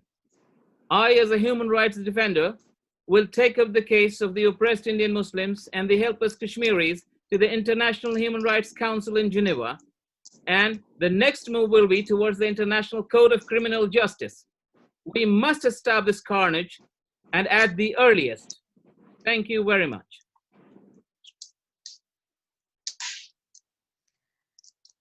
Thank you, Your Excellency, for providing us with that.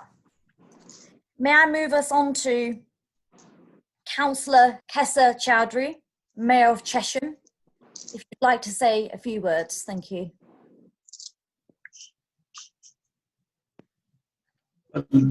Thank you for having me on board. Assalamu alaikum. Welcome, salam. Can you hear me? Yes, we can. Continue. Yes. Thank you for having me. Thank you, Fahim. You're doing great job, really tremendous job. And thank you, Councillor. I would like to thank Your Excellency for all updates and in detail, and our Honourable Member of Parliament. I would not repeat again and again same thing, but I will just highlight something which is very important. I believe after 3 months lockdown here in UK and in the rest of the world for COVID-19, the world needs to understand 10 months lockdown, double lockdown in Kashmir, how difficult it is, and all we want to resolve this issue, Kashmir issue, according to the resolution of United. And as a mayor, as a councillor, I'm also the president on UK Pakistani Kashmiri Councillor Forum. We got 325 councillors under my, I'm a president of the forum. We are trying to gather, we had a meeting surrounding towns in Luton, High Wycombe, Slough, Maidenhead, and some other areas with councillors, with mayors, with our MPs. But all I want to say, my worry is because in Britain, in UK, we got Indian, Pakistani community, and if we don't take this issue serious, it's my humble request to our Member of Parliament, there will be, I'm just worried there'll be clashes between Indian and Pakistani community.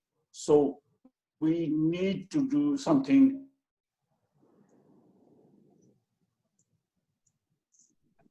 And again, I just want to say thanks to everyone. We are doing our best. We are contacting to our, talking to our MPs, our other council members, trying to highlight.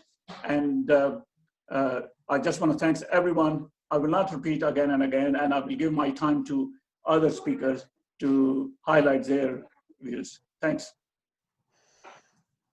Respected Honourable Mayor, thank you for your contribution. I'm going to swiftly move us to Dalal Al-Jami, who is a lawyer and member of the Human Rights Committee of the Kuwait Bar Association.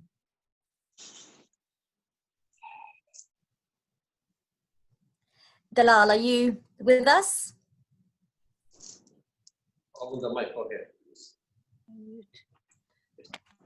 Yes. السلام عليكم. وعليكم السلام. بداية أود أن أشكر الأخ فهيم كياني رئيس حركة كشمير في الأمم المتحدة ومنظمي هذا المؤتمر الافتراضي لدعوتي للتحدث عن النساء المضطهدات في الهند بشكل عام والنساء المضطهدات وهم غالبية في كشمير. Assalamu alaikum wa rahmatullahi wa barakatuh. First of all, I would like to thank Brother Fahim Kayani, President of Kashmir Movement in the United Kingdom, and the organizers of this virtual conference for inviting me to speak on behalf of the oppressed women of India in general and of super oppressed women of Kashmir in particular.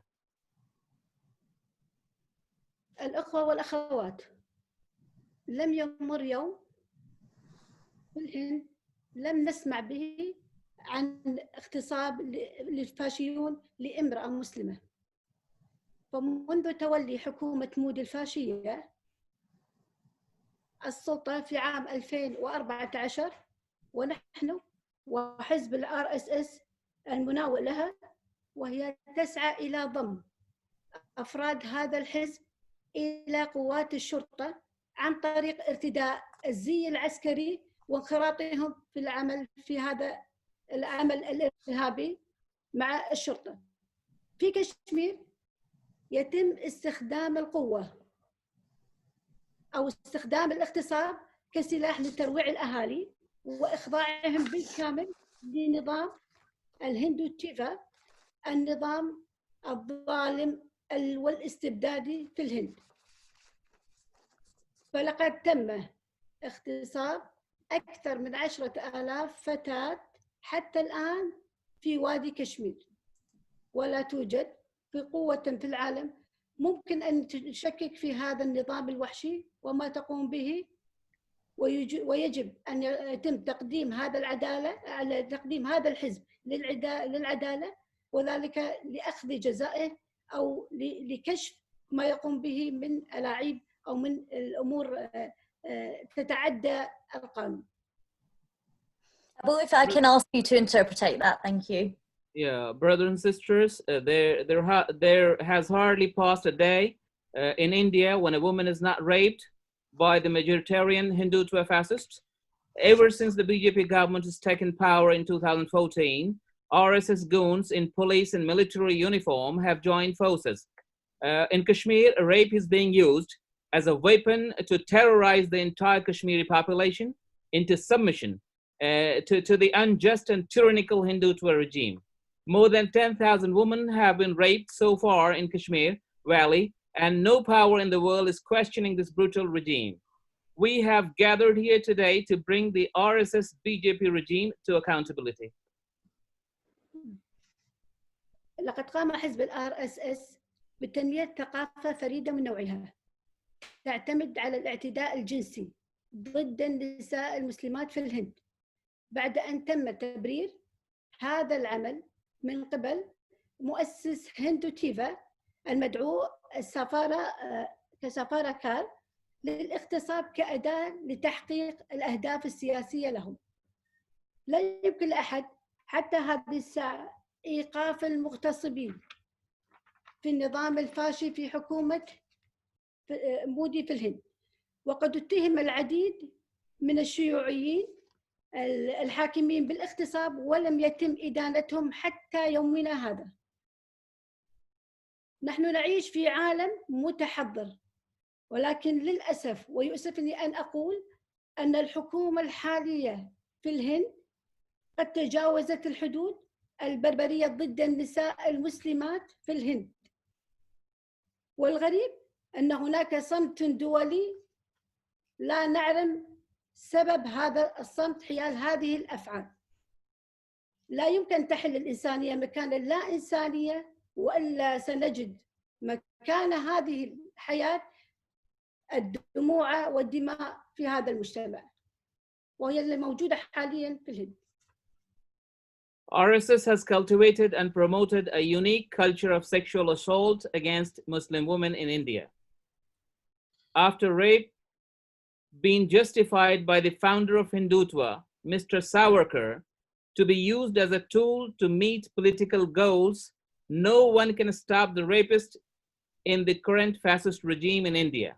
Many of the ruling lawmakers have been charged with rape, and hardly any one of them has been prosecuted so far.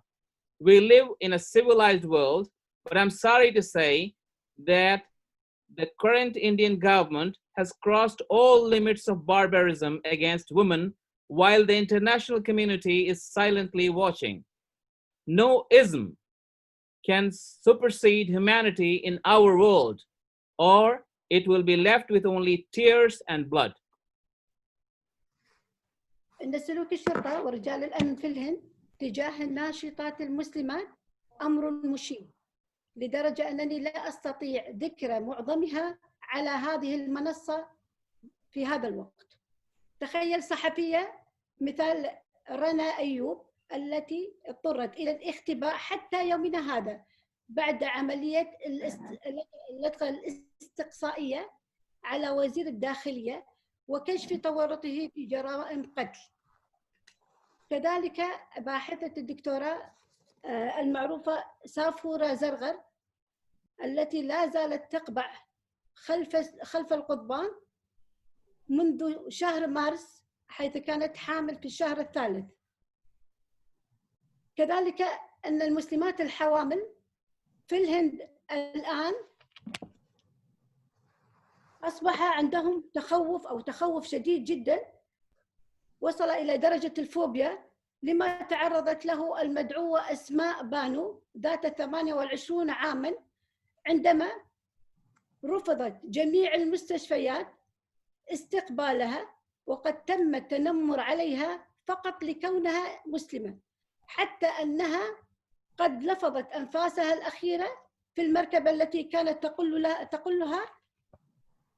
كذلك نرى أن الكراهية تجاه النساء والمسلمات بالأخص متفشية للغاية، لذا نناشد أن يتم إرسال فريق تحقيق مفوض من الأمم المتحدة لوقف هذا الرعب تحت حكم مودي الفاشي. The behavior of Indian police towards Muslim women activists these days is so horrible that I cannot even mention most of it on public platform like this. Imagine a journalist like Rana Ayyub, who had to go into hiding after her investigative sting operation on the Home Minister for his involvement in extrajudicial murders. Imagine a PhD scholar from a central university in Delhi, Safura Zerger, who is also pregnant, is thrown behind the bar for simply protesting against CAA, a discriminatory law that disenfranchises Indian Muslims on purpose. Imagine pregnant Muslim woman, Asma Banu, 28, from Mumbai, not being admitted to hospital, being forced to die on the way in the vehicle and on the footpath outside the hospital gate. Hatred towards women, especially Muslims, is so rampant in Modi's India that a UN-mandated investigative team should rush in to stop the horror. إن وضع نساء الداليت قاتم في نفس القدر إذ يتبع نظام هندوتيفا الحالي. مانو سمرتي وهو كاتب أسطوري يقسم الهند إلى طبقات أو الهندوس إلى طبقات حتى يعتبر أن النساء الذين يقبعون في الطبقة الدنيا نساء ليس لهن أي كرامة ولا قدرا من الاحترام.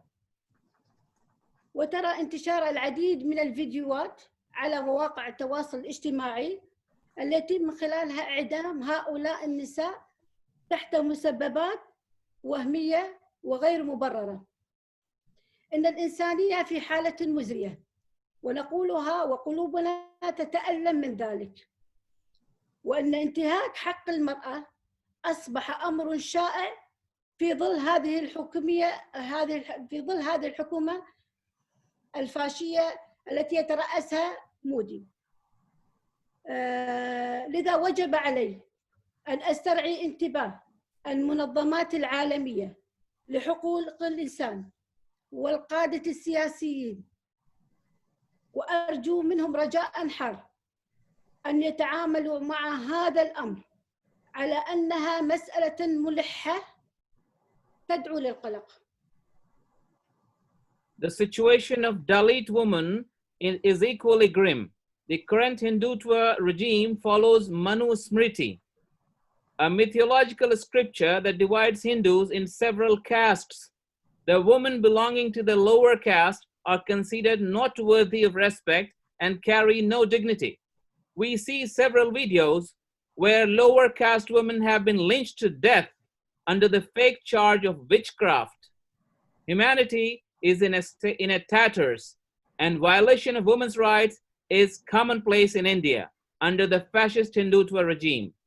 I would therefore like to draw the attention of the Global Human Rights Organization and political leaders to please take this up as an urgent matter of concern and intervene.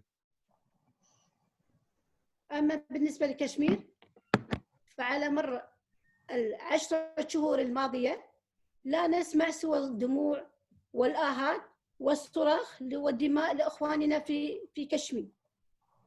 9 ملايين إنسان يتنفسون تحت السلاح وتحت اضطهاد القوات المسلحة الهندوسية في كشمير.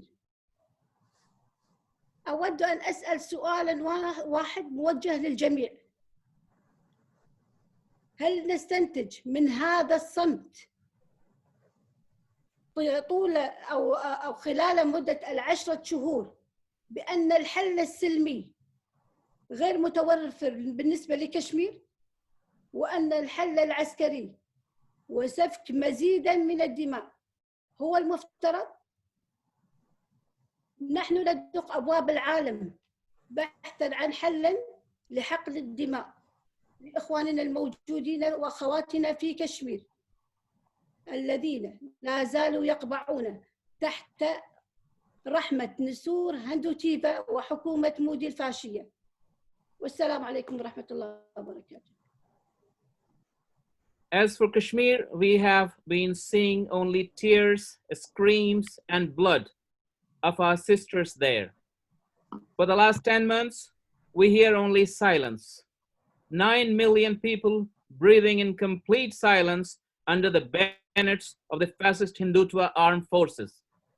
I want to ask you all just one question. Should we conclude that there is no political or diplomatic solution to Kashmir? Or should we move towards the military solution, which will ultimately spill more blood? Because for sure, we cannot leave our helpless brothers and sisters in Kashmir at the mercy of Hindutva vultures. We can't. Requesting the international community once again to act before it's too late. And thank you very much. Abiyan, thank you very much for your interpretations today. They have certainly been very, very helpful. Sister Dalal Al-Ajmi, Thank you so much for standing up for the oppressed women in Kashmir. Thank you so much for your examples, your insights into the lives of these women and children. And we thank you for joining us all the way from Kuwait. May I now swiftly move us on to Mohammed Hanif Raja, who is a councillor. If you'd like to say a few words. I'm still a councillor. Thank you. I've already expressed my gratitude to all the participants. So I think I will not take my own time. I'll give it to President Azad Kashmir or anyone else who is from abroad or international. Thank you for having this conference. And thank you for having me as well. Thank you. Thank you, Councillor. We have one international speaker, spokesperson for the World Sikh Parliament, Ranjit Singh Sarai. Please, sir.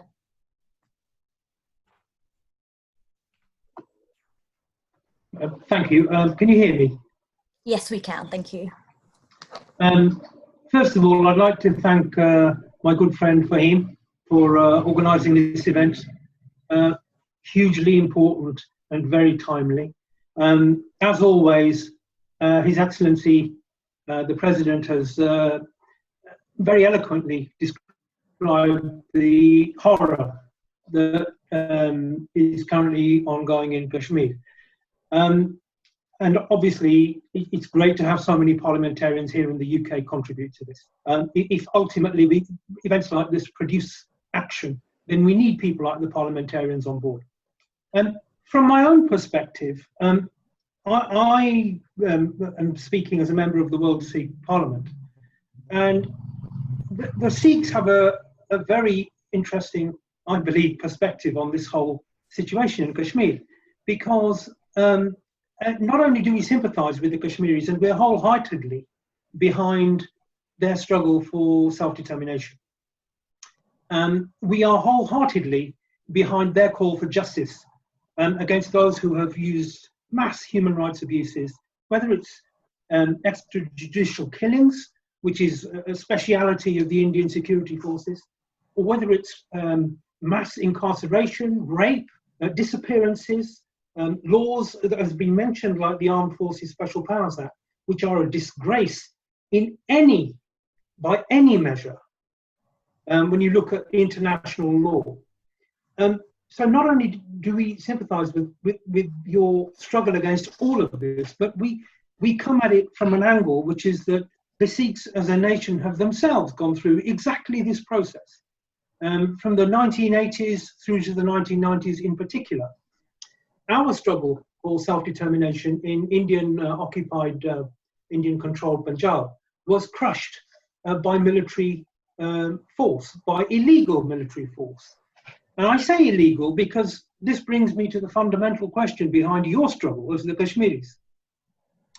The Kashmiri struggle is based on the right of self-determination.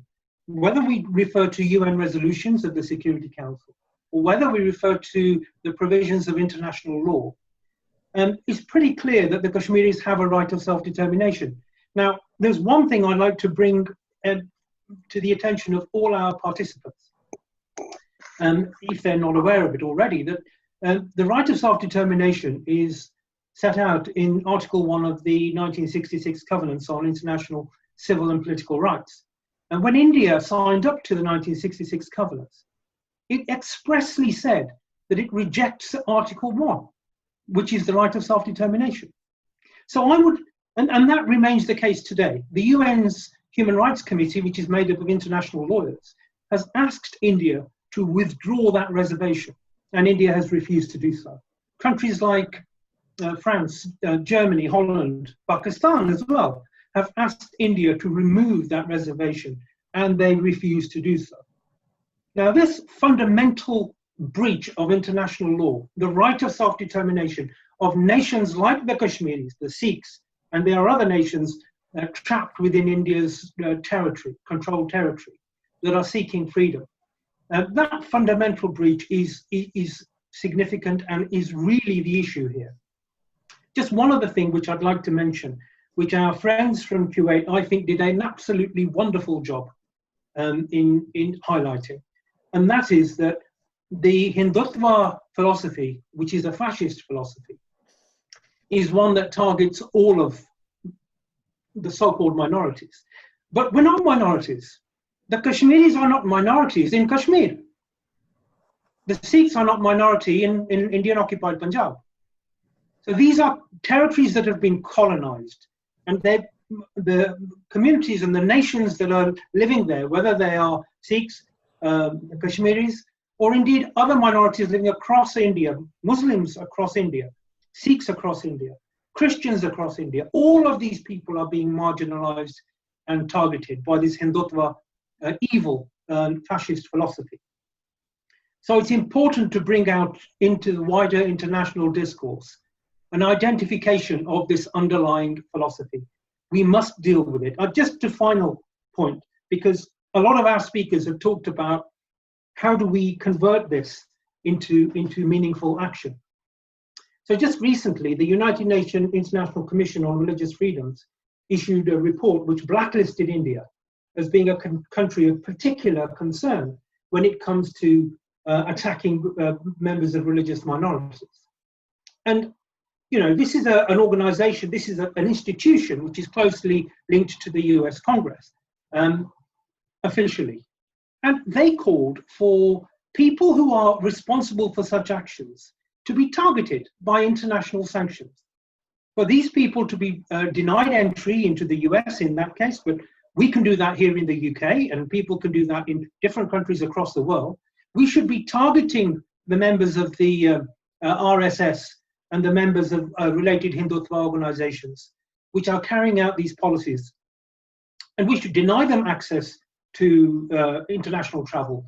We should target them under international humanitarian conventions. And mention was made of an international criminal tribunal. All of these things need to be part of the discourse. So I want to essentially express my solidarity with the people of Kashmir. This has been shown by Sikhs across India, Punjab, Kashmir, since the 5th of August. My Kashmiri friends who are aware of the situation there will know how the Sikhs have come to the defense of our Kashmiri brothers and sisters. We will continue to do so. Thank you. To thank Sardar, President Pakistan Press Club, he joined as well. I would like to thank Ghazanfar Khan, who is the Vice Chair of Conservative Friends of Kashmir, and Usman Khan and Rehana Ali, human rights activist, Yusuf Khan, human rights activist, and Razak. So, thank you very much. I appreciate the Fahim Kayani efforts. Amazing conference. Nothing much can be done in this situation more than this. It's really appreciated. Fahim is doing a lot of work in UK. Everybody's appreciating. I just have a quick question to Mr. President. You know, in these days we are watching here in media, India is planning another. It seems like they are planning another adventure to Azad Kashmir, or somehow they wanted to maybe get into. The question is raising before that, when they removed the Article 317, and the Prime Minister Imran Khan promised Kashmiris that they will react on the right time on this, and Kashmiri must wait and wait for the right time, and we're still waiting. And somehow, if India decided to take the adventure, and if they show aggression in Azad Kashmir, are we ready to give the reaction like China have given to the India, or then still we have to wait another few years for reaction? Thank you very much. Are there any other questions for His Excellency before Our Excellency starts to answer some of these?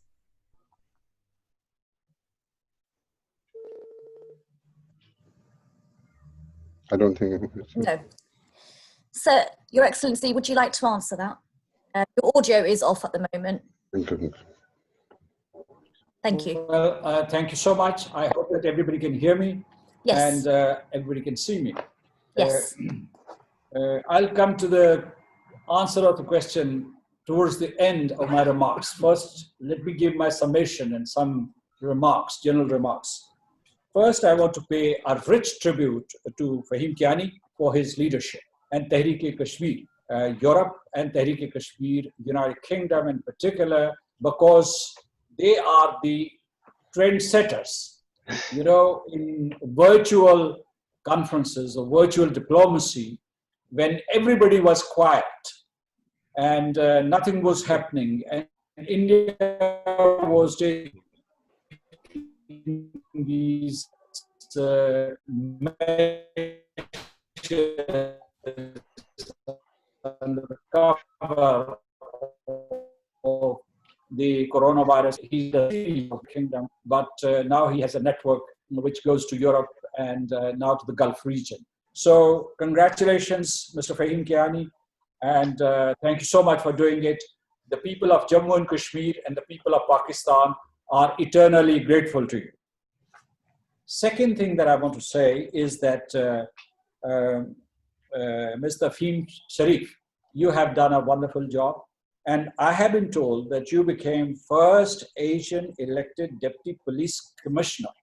So congratulations. But I'm sure you're an effective police commander, but you do not look imposing like a police commander. But I'm sure that your command and control is effective. So thank you so much. And it makes us proud here in Pakistan, because I understand that you are of Pakistani descent or Pakistani or Kashmiri descent from your facial features. But congratulations. Thank you, Your Excellency. I am no longer a Deputy Commissioner. However, I am a mere councillor and doing my very best to make the lives of everyone in the UK better. But also we are with the Kashmiri people. I am a Kashmiri myself, and will continue to, all of us will continue to do the work that is needed. Thank you, Your Excellency. Thank you. Now let me turn to the Arab friends who've spoken here today. I want to especially mention Mr. Jamal Bu Hassan and Mr. Al-Sharika, and then Dalal Al-Ajami, and there was also Councillor Kaisar Chaudhry, but especially the Arab friends. And also Mr. Paulo Morias was here from Portugal. What is it that I want to mention about the Arab friends? You know, the Arab friends who spoke today, their voice was clear and forthright, and all their demands were based on principles and values. And I salute them for their courage and for their conviction and for raising their voice for the people of Jammu and Kashmir and for the oppressed Muslims in India. This is a new trend. You know, the Arab countries, I worked with them for many decades in my diplomatic career, and they were very supportive to the cause of Kashmir, their governments in particular. But the Arab street or the Arab civil society in general used to be a bit quiet. But they have broken that silence. And that's why I say, is a new trend. Now, the second thing that I want to highlight is that they have many forums. They have many forums which can make a difference. The Organization of Islamic Cooperation, for instance, which in fact influences decision-making at the United Nations also. It is the second international intergovernmental organization in the world after the United Nations. Its membership is 57, and it has one of the some of the richest countries within its members. So the Organization of Islamic Cooperation, they also have the Arab League, they also have the GCC, the Gulf Cooperation Council. And in addition to that, they invest in India. So they have a leverage there. And I was really carried away by their powerful presentations because they were passionate and they were based on facts. I'm impressed because all the Arab participants were familiar with the developments that have been taking place, not only in the recent past, but in the distant past or decades ago, the way the Kashmiris have been brutalized by the Indian occupation forces. They have very clearly stated, and I want to reiterate, that Rashtriya Swayamsevak Sangh, with its 6 million members, is not just another organization, it's a fascist network. and it believes in religious superiority.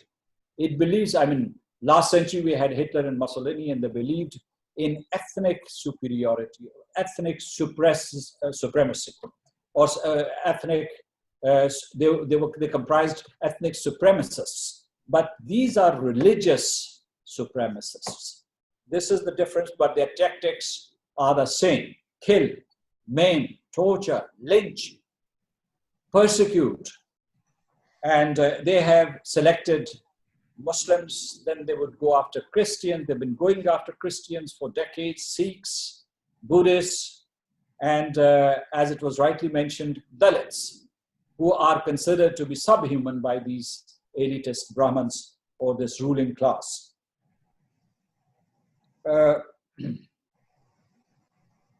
Let me tell you that they are going after all minority segments, one after the other. Nobody is secure. And the United States, their religious commission knows about it. And others also know about it. This is a doctrine of inhumanity. It's a doctrine of inhumanity. It has nothing to do with inhumanity, with humanity. Now, I think that Ms. Al-Ajami has very powerfully pointed out the plight of the Indian women and later on the Kashmiri women who have been raped and molested and humiliated in their own homeland and homes, and have been used as weapons of war, instrument of war, and their bodies have been objectified. So she has rightly pointed out that these RSS extremists, violent extremists, are going after women, the most vulnerable segment of society, and they're also going after journalists. She mentioned Rana Aishu, journalists, because they want a gag order in Kashmir. They want this pervasive press and media censorship. So I think that we should respond to this passionate appeal that has been made by Ms. Ajami. And we should heed the analysis, the cold analysis that has been given by Mr. Al-Sharika. Because these are very, very unique presentations, I would say, in the seminars that we've been holding. And her appeal, the essence of her appeal is, in fact, she's posed a question: shall we pursue diplomacy, or shall we go down the path of armed resistance? It's a stark question. Shall we adopt military means or diplomatic means? And I think that the international community should respond to this question.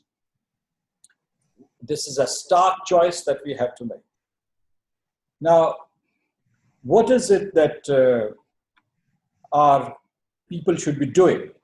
I mean, our friends of Kashmir all over the world, in the United Kingdom Parliament, in civil society, in the Arab world, GCC, across Atlantic in the United States. I think that I would say that three things are a must. One is that we should lobby with the governments, because right now the problem is not with the parliaments or with the civil society or human rights organizations, it is with the governments. And second, we should lobby with multilateral forums through communications. And third, we should lobby with the corporate world who are investing in India. Now, let me also highlight India's strength. Why are they getting away with murder, with such crimes against humanity? They have three strengths. One is the strategic and military ties of the most powerful nations, particularly the Western nations, with India. This empowers them because some of the P5 countries or the Western countries are silent because they are negotiating trade deals or economic deals with India. Second is that they craft lies and the world tends to believe their lies. It gives credence to their lies instead of listening to the Kashmiris, to the shrieks and cries and screams of Kashmiris, they listen to the lies of the despot, of the tormentor, of the killer of the Kashmiris. This is their second strength. The third strength that they have is the inattention or apathy of the world, because they are preoccupied with so many other issues. And this, in fact, again empowers India. This diversion of attention from Kashmir empowers India. And lastly, you underwrite, I mean, individual entrepreneurs or corporate leaders, you underwrite India's state-sponsored terrorism when you invest in India. When you invest in projects sponsored by the BJP and RSS. I would say that we need to start a campaign like Vietnam campaign or anti-apartheid campaign, which would become part of the international idiom, and that everybody should understand that this oppression in Kashmir is no more acceptable under any circumstances. Unacceptable, not just for the people of Jammu and Kashmir and Pakistan, but for the entire world. Not just for Muslims, but for the international community as a whole. The question that was posed to me, I would say that yes, we have these indications that India is preparing for another false flag operation. Probably there would be another fake terrorist incident in the Indian occupied Jammu and Kashmir or somewhere in India, and they would put the blame on Pakistan. We are prepared for that. They would use that as an excuse to attack Azad Kashmir, attack Gilgit-Baltistan, or sponsor subversion or insurrection within Pakistan. I mean, they usually pursue these proxy wars within Pakistan. We are alert and vigilant. Our armed forces and our government are vigilant. We are wargaming, and we would defend our territory. But let me also add, because you didn't mention it, but let me tell you that in a sense, when India attacked Jammu and Kashmir last August and reoccupied it and is trying to colonize it and is colonizing it, we are in a state of war. And I have always said that our response right now is of researched deterrence. But as it was mentioned by Ms. Al-Ajmi, that we have to make a choice now, the Kashmiris and the people of Pakistan, whether we should go down the military path, because we'll have to defend ourselves. And let me tell you, as I warned towards the end of the first session, that I can predict now, with this kind of brutalization, I can't rule out massive resistance in the Indian occupied Jammu and Kashmir, including what they call militant or armed resistance. We do not ever call these people who are defending their homes or their neighborhoods or their farms and their businesses as terrorists. Thank you so much. Thank you, Your Excellency, for answering that question and for your concluding remarks. This brings us to the end of the conference. Can I take this opportunity to thank Tehreek-e-Kashmir for all the efforts in organising this conference and for doing all the work, to the whole committee, for doing all the work that you have been doing all these years. Hopefully our voice will be heard. Thank you to Brother Fahim Kayani for organising this. It's been absolutely brilliant. We've had an amazing, diverse, esteemed dignitaries and leaders across the world join us today, from Kashmir, from Bahrain, Kuwait, and here in the UK. And this is a worldwide issue. It's not just for the Kashmiri people, it is for worldwide. So thank you all for joining us, members of the public. Thank you for listening in. And I hope, certainly, if your generation hasn't been able to bring that change, the effective change that our Excellency is seeking, if my generation hasn't been able to bring that change, then what we can do is bring up our children, our future generations, to bring that change, so we can teach our children about this diabolical issue in Kashmir and hopefully bring around effective change. We will not stop. Thank you everyone for your time. His mic. Sir Hilary Benn, could you turn your video on so that we can see you, and unmute so that we can have your contribution if possible? There may be a technical issue. I do apologise. Sorry, I've unmuted now. Thank you. We can hear you, but we can't see you, but it doesn't matter. Right, okay. I've got not a very good signal out here, so I just think I'll leave it on audio if that's okay with you, but you can hear me. We can hear you very clearly, sir. Thank you. That's very good. Look, first of all, profuse apologies because I know the conference started some time ago. How's it gone, may I ask? It has gone fabulous. We've had esteemed across the world and leaders speak on this issue, and if we can have your contribution would be most great. Mr. Ben, I have already made all the points. As a matter of fact, it was I made 2 very exhaustive and detailed interventions, but I recall I met you in Bradford, was it? Or yes, Bradford. And then I met you at the House of Commons in one of the committee rooms. This was this last February. Indeed. So it's always a pleasure to listen to you. And thank you so much for your strong solidarity and advocacy for the people of Jammu and Kashmir, and your very clear vision about how we can go about resolving this issue. So thank you so much, and please go ahead and make your own contribution to this session that we've had. Well, thank you very much indeed, Mr. President. It's a great pleasure to be talking to you again. And you rightly recall the occasions that we've met recently. I know there have been a lot of people on the conference and a lot of contributions that have been made.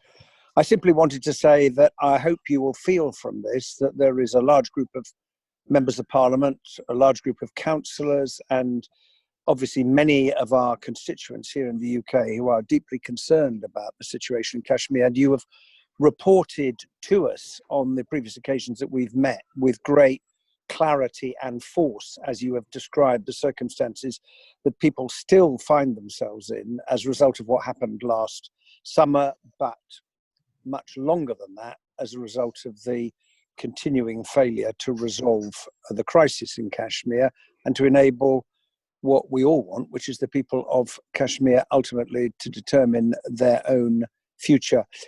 Events such as this, raising the subject in the House of Commons, talking about it, is very important, keeping it in the public eye. Now, clearly, during the coronavirus outbreak, world governments have been focused on one thing and one thing only, which is trying to beat the spread of the pandemic, and now to deal with the very serious economic consequences that are affecting many, many countries.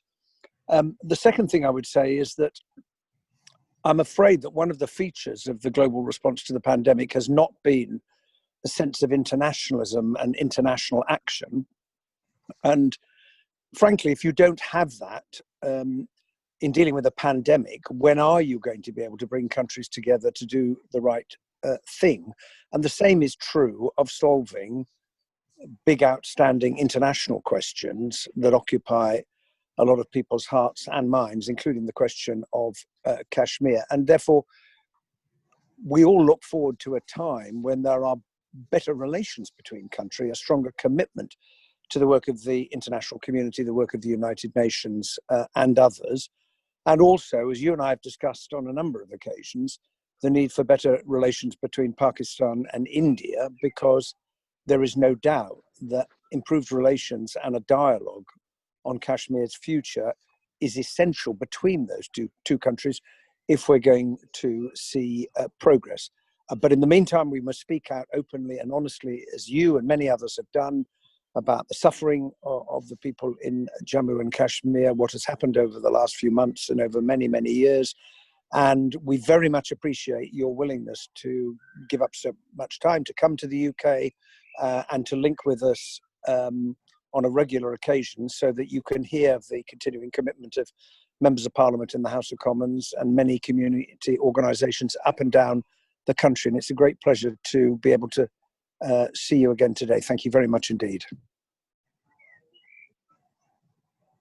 Words. Yes, Your Excellency. Just thanking Mr. Ben for his remarks, and for his clear voice in regard to a solution for the people of Jammu and Kashmir. One thing that I want to highlight, that we, the people of Jammu and Kashmir, and the people of Pakistan, are sitting on this side of the table, ready with our briefs. We want to set up peace tables and negotiating tables. But on the opposite side, there is no interlocutor.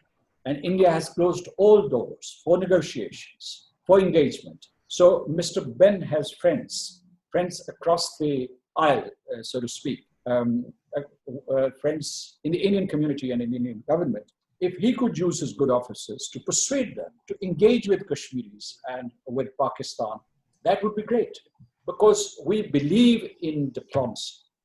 We believe in engagement, and we believe, the people of Jammu and Kashmir and Pakistan believe, that you cannot have a military solution to the Jammu and Kashmir dispute. After a war, there would be devastation, there would be destruction, there could be a nuclear apocalypse, but we won't be able to resolve the problem. Problem can be only resolved through negotiations. So this is the message that I wanted to send across to Mr. Ben. Well, Mr. President, thank you very much for that. I agree completely, because the problems of the world in the end can only be solved by cooperation and dialogue and meeting and discussion and compromise.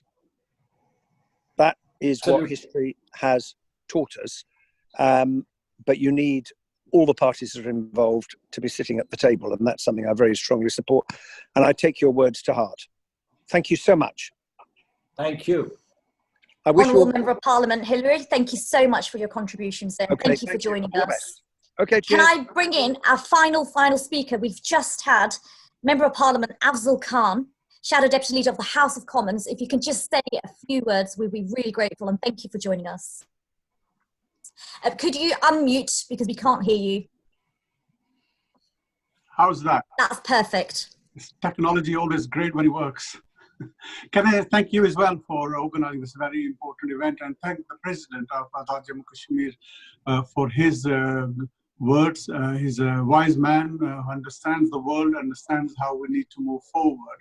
And I suppose I don't want to take too much of more further time other than say that, look, the real risk is there. We've seen the flare-up between China and India as well. I've always said that this dispute, you're talking about 3 nuclear powers, and the world itself cannot afford, and we already know the suffering of the Kashmiri people. So I'm looking forward for ourselves to be going back to the Parliament, because Debbie Abraham incident was still there in the pipeline in the Parliament for the debate. And I think it will be a good opportunity really to bring everything up to date in the Parliament, so the government also is aware. This whole idea of issue being about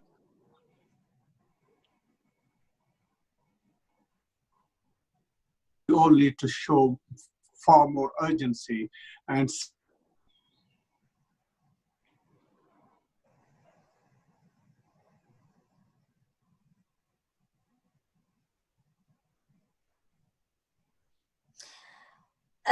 we didn't get the last bit because I think your screen was freezing, but has that brought you to the end? Thank you for your words. We did hear the majority of it. Thank you. Fantastic. So once again, this brings us to the end of this conference. Thank you for all the esteemed leaders, colleagues, and our dear friends for your contributions and for listening in. Like I say, I've got Mejbul Al-Sharika. You've got your hand raised there. I'll quickly bring you in, and then we will need to bring this to a conclusion. Thank you. If you could unmute yourself, sir. السلام عليكم. شكرا جزيلا. أشكر سعادة وفخامة الرئيس أزاد كشمير على هذا الكلام الطيب والراقي، وأحب أقول أن نحن الآن في زمن الحضارة والتطور، ولسنا في زمن البربرية كما يقوم بها هذا الحزب الإرهابي. وإحنا يعني بإذن الله تعالى أحب أنوه على كلام الرئيس أن نحن لسنا صامتون، الحكومات ليست صامتة، ولكنهم مشغولون في جائحة كورونا، وبإذن الله سيأتي الرد صاعقا عاجلا غير آجلا.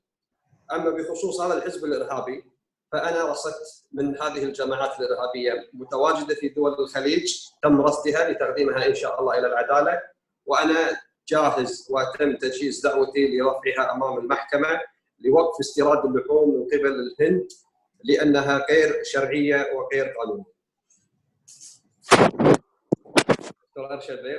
Yes, can I translate? So Yes, three please. quick points from Brother Mijbil. First of all, I would like to thank His Excellency Sardar Mahmood Khan, the President of Azad Kashmir.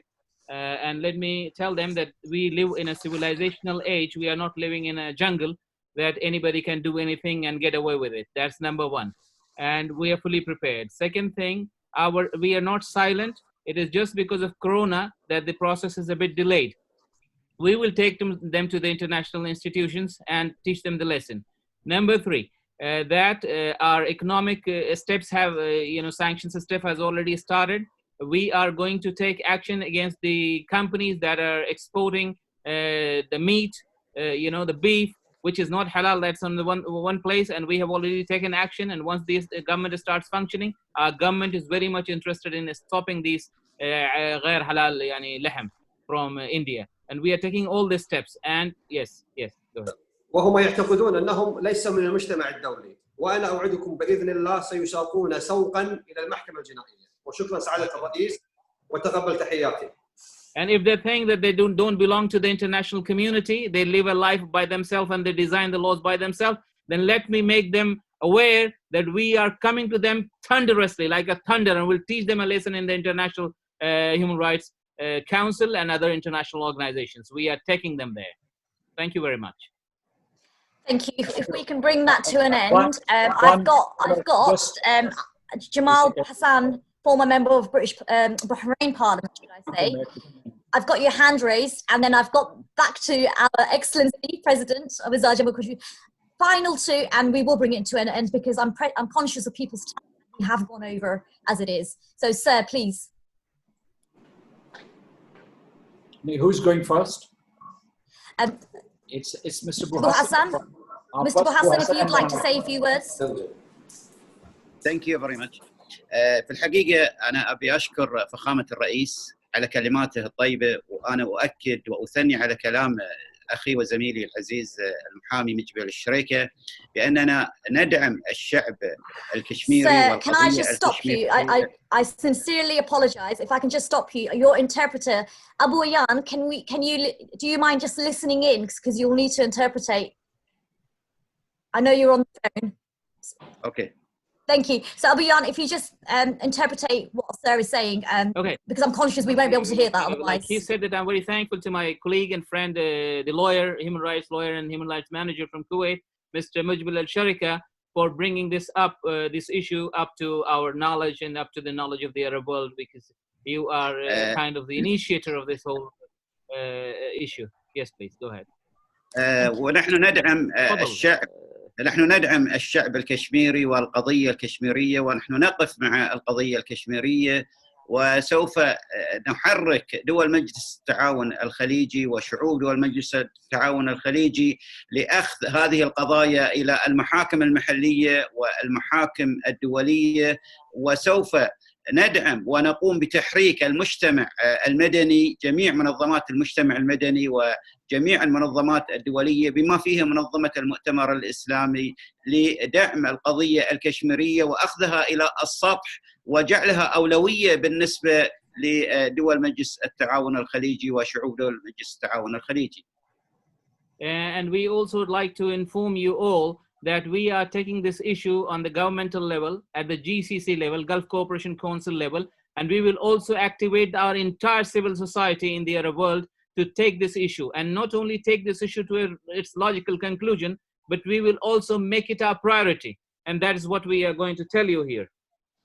أخيرا معالي الرئيس، نحن منكم وإليكم ونحن معكم ولن نخذلكم وسنقف معكم إلى نهاية هذه القضية. وشكرا. We would also like to tell our brother Mujbil and all the people who are participating in this that we are together with you and will continue to be with you. We will not leave you midway, and we will take it to its logical conclusion together, inshallah. Thank you. Thank you so much. Your Excellency, if you could. Yes, very briefly, 2 points. One, I want to convey my deepest appreciation and gratitude to the Cabinet of Kuwait, which unanimously adopted a resolution in regard to the situation impinging on the fate of Muslims in India. That was a very powerful voice, very powerful message. Thank you, Kuwait, and thank you, Kuwaiti government. Second point is that Mr. Al-Sharika has started a trend, not only in the Arab world, but internationally. So he has, because of his advocacy, he has become an international icon and I would say a ray of hope for the people of Jammu and Kashmir. So I salute him for his courage, for his conviction, and for his advocacy. Thank you so much. Your Excellency, thank you so much for joining us today. Thank you to every single person that has joined us. This concludes our conference.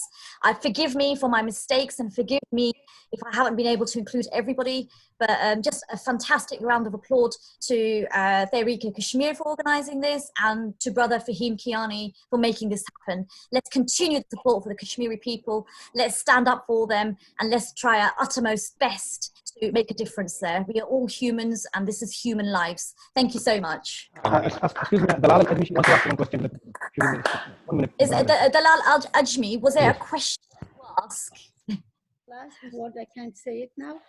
You certainly may. I would not wish to conclude this, leaving yourself out, so please do. أولا أود أن أشكر معالي الرئيس، كذلك أود أن أطلب وبإلحاح من منظمين هذا المؤتمر لتسريع الجهد الدبلوماسي، لأن للصمت فترة زمنية قد تنتهي وربما سوف نتندم أو يحدث لنا ندم بأننا لم نسرع الحل الدبلوماسي، لأن لحقن هذا الدماء، لأن لن ينفع الحديث أو كثرة الكلام بعد فوات الأوان. فأخواتنا في كشمير وأهلنا في كشمير يلحون علينا لانتشالهم من هذا الظلم البين ومن جبروت حكومة مودي الفاشية. وكما قال الزميل مجبل الشركة، نحن بصدد رفع دعاوي لوقف استيراد هذه اللحوم الفاسدة التي تصدر لنا تحت مسمى حلال. وشكرا لكم. I would like to thank the President and the organizers and each one of you who have taken the pain to organize this conference, and you have actually broken the ice, because we are sorry that we were silent on this issue for a long time, and we are sorry for that, for the silence. But now as it has started, and we are going to take them to task, and that starts with our friend and colleague Mujbil Sharika, the lawyer, who has started this, and we are together. And we assure you once again, on behalf of Kuwait, on behalf of the Arab world, that we are going to take actions and we're going to stop the haram beef that is coming to our country. That will be our first priority, and many more steps will be taken. And this will get to its logical conclusion. The people of Kashmir need to be assured that we are with them. Thank you all. And we must remain together. That is a fundamental aspect. Only whilst we're together can we achieve big things. So our du'as are with the region and our work is with the region. Thank you all for your valuable contributions, and this definitely concludes the conference. Thank you. Thank you. Thank you. Thank you. Thank you. Thank you. Thank you.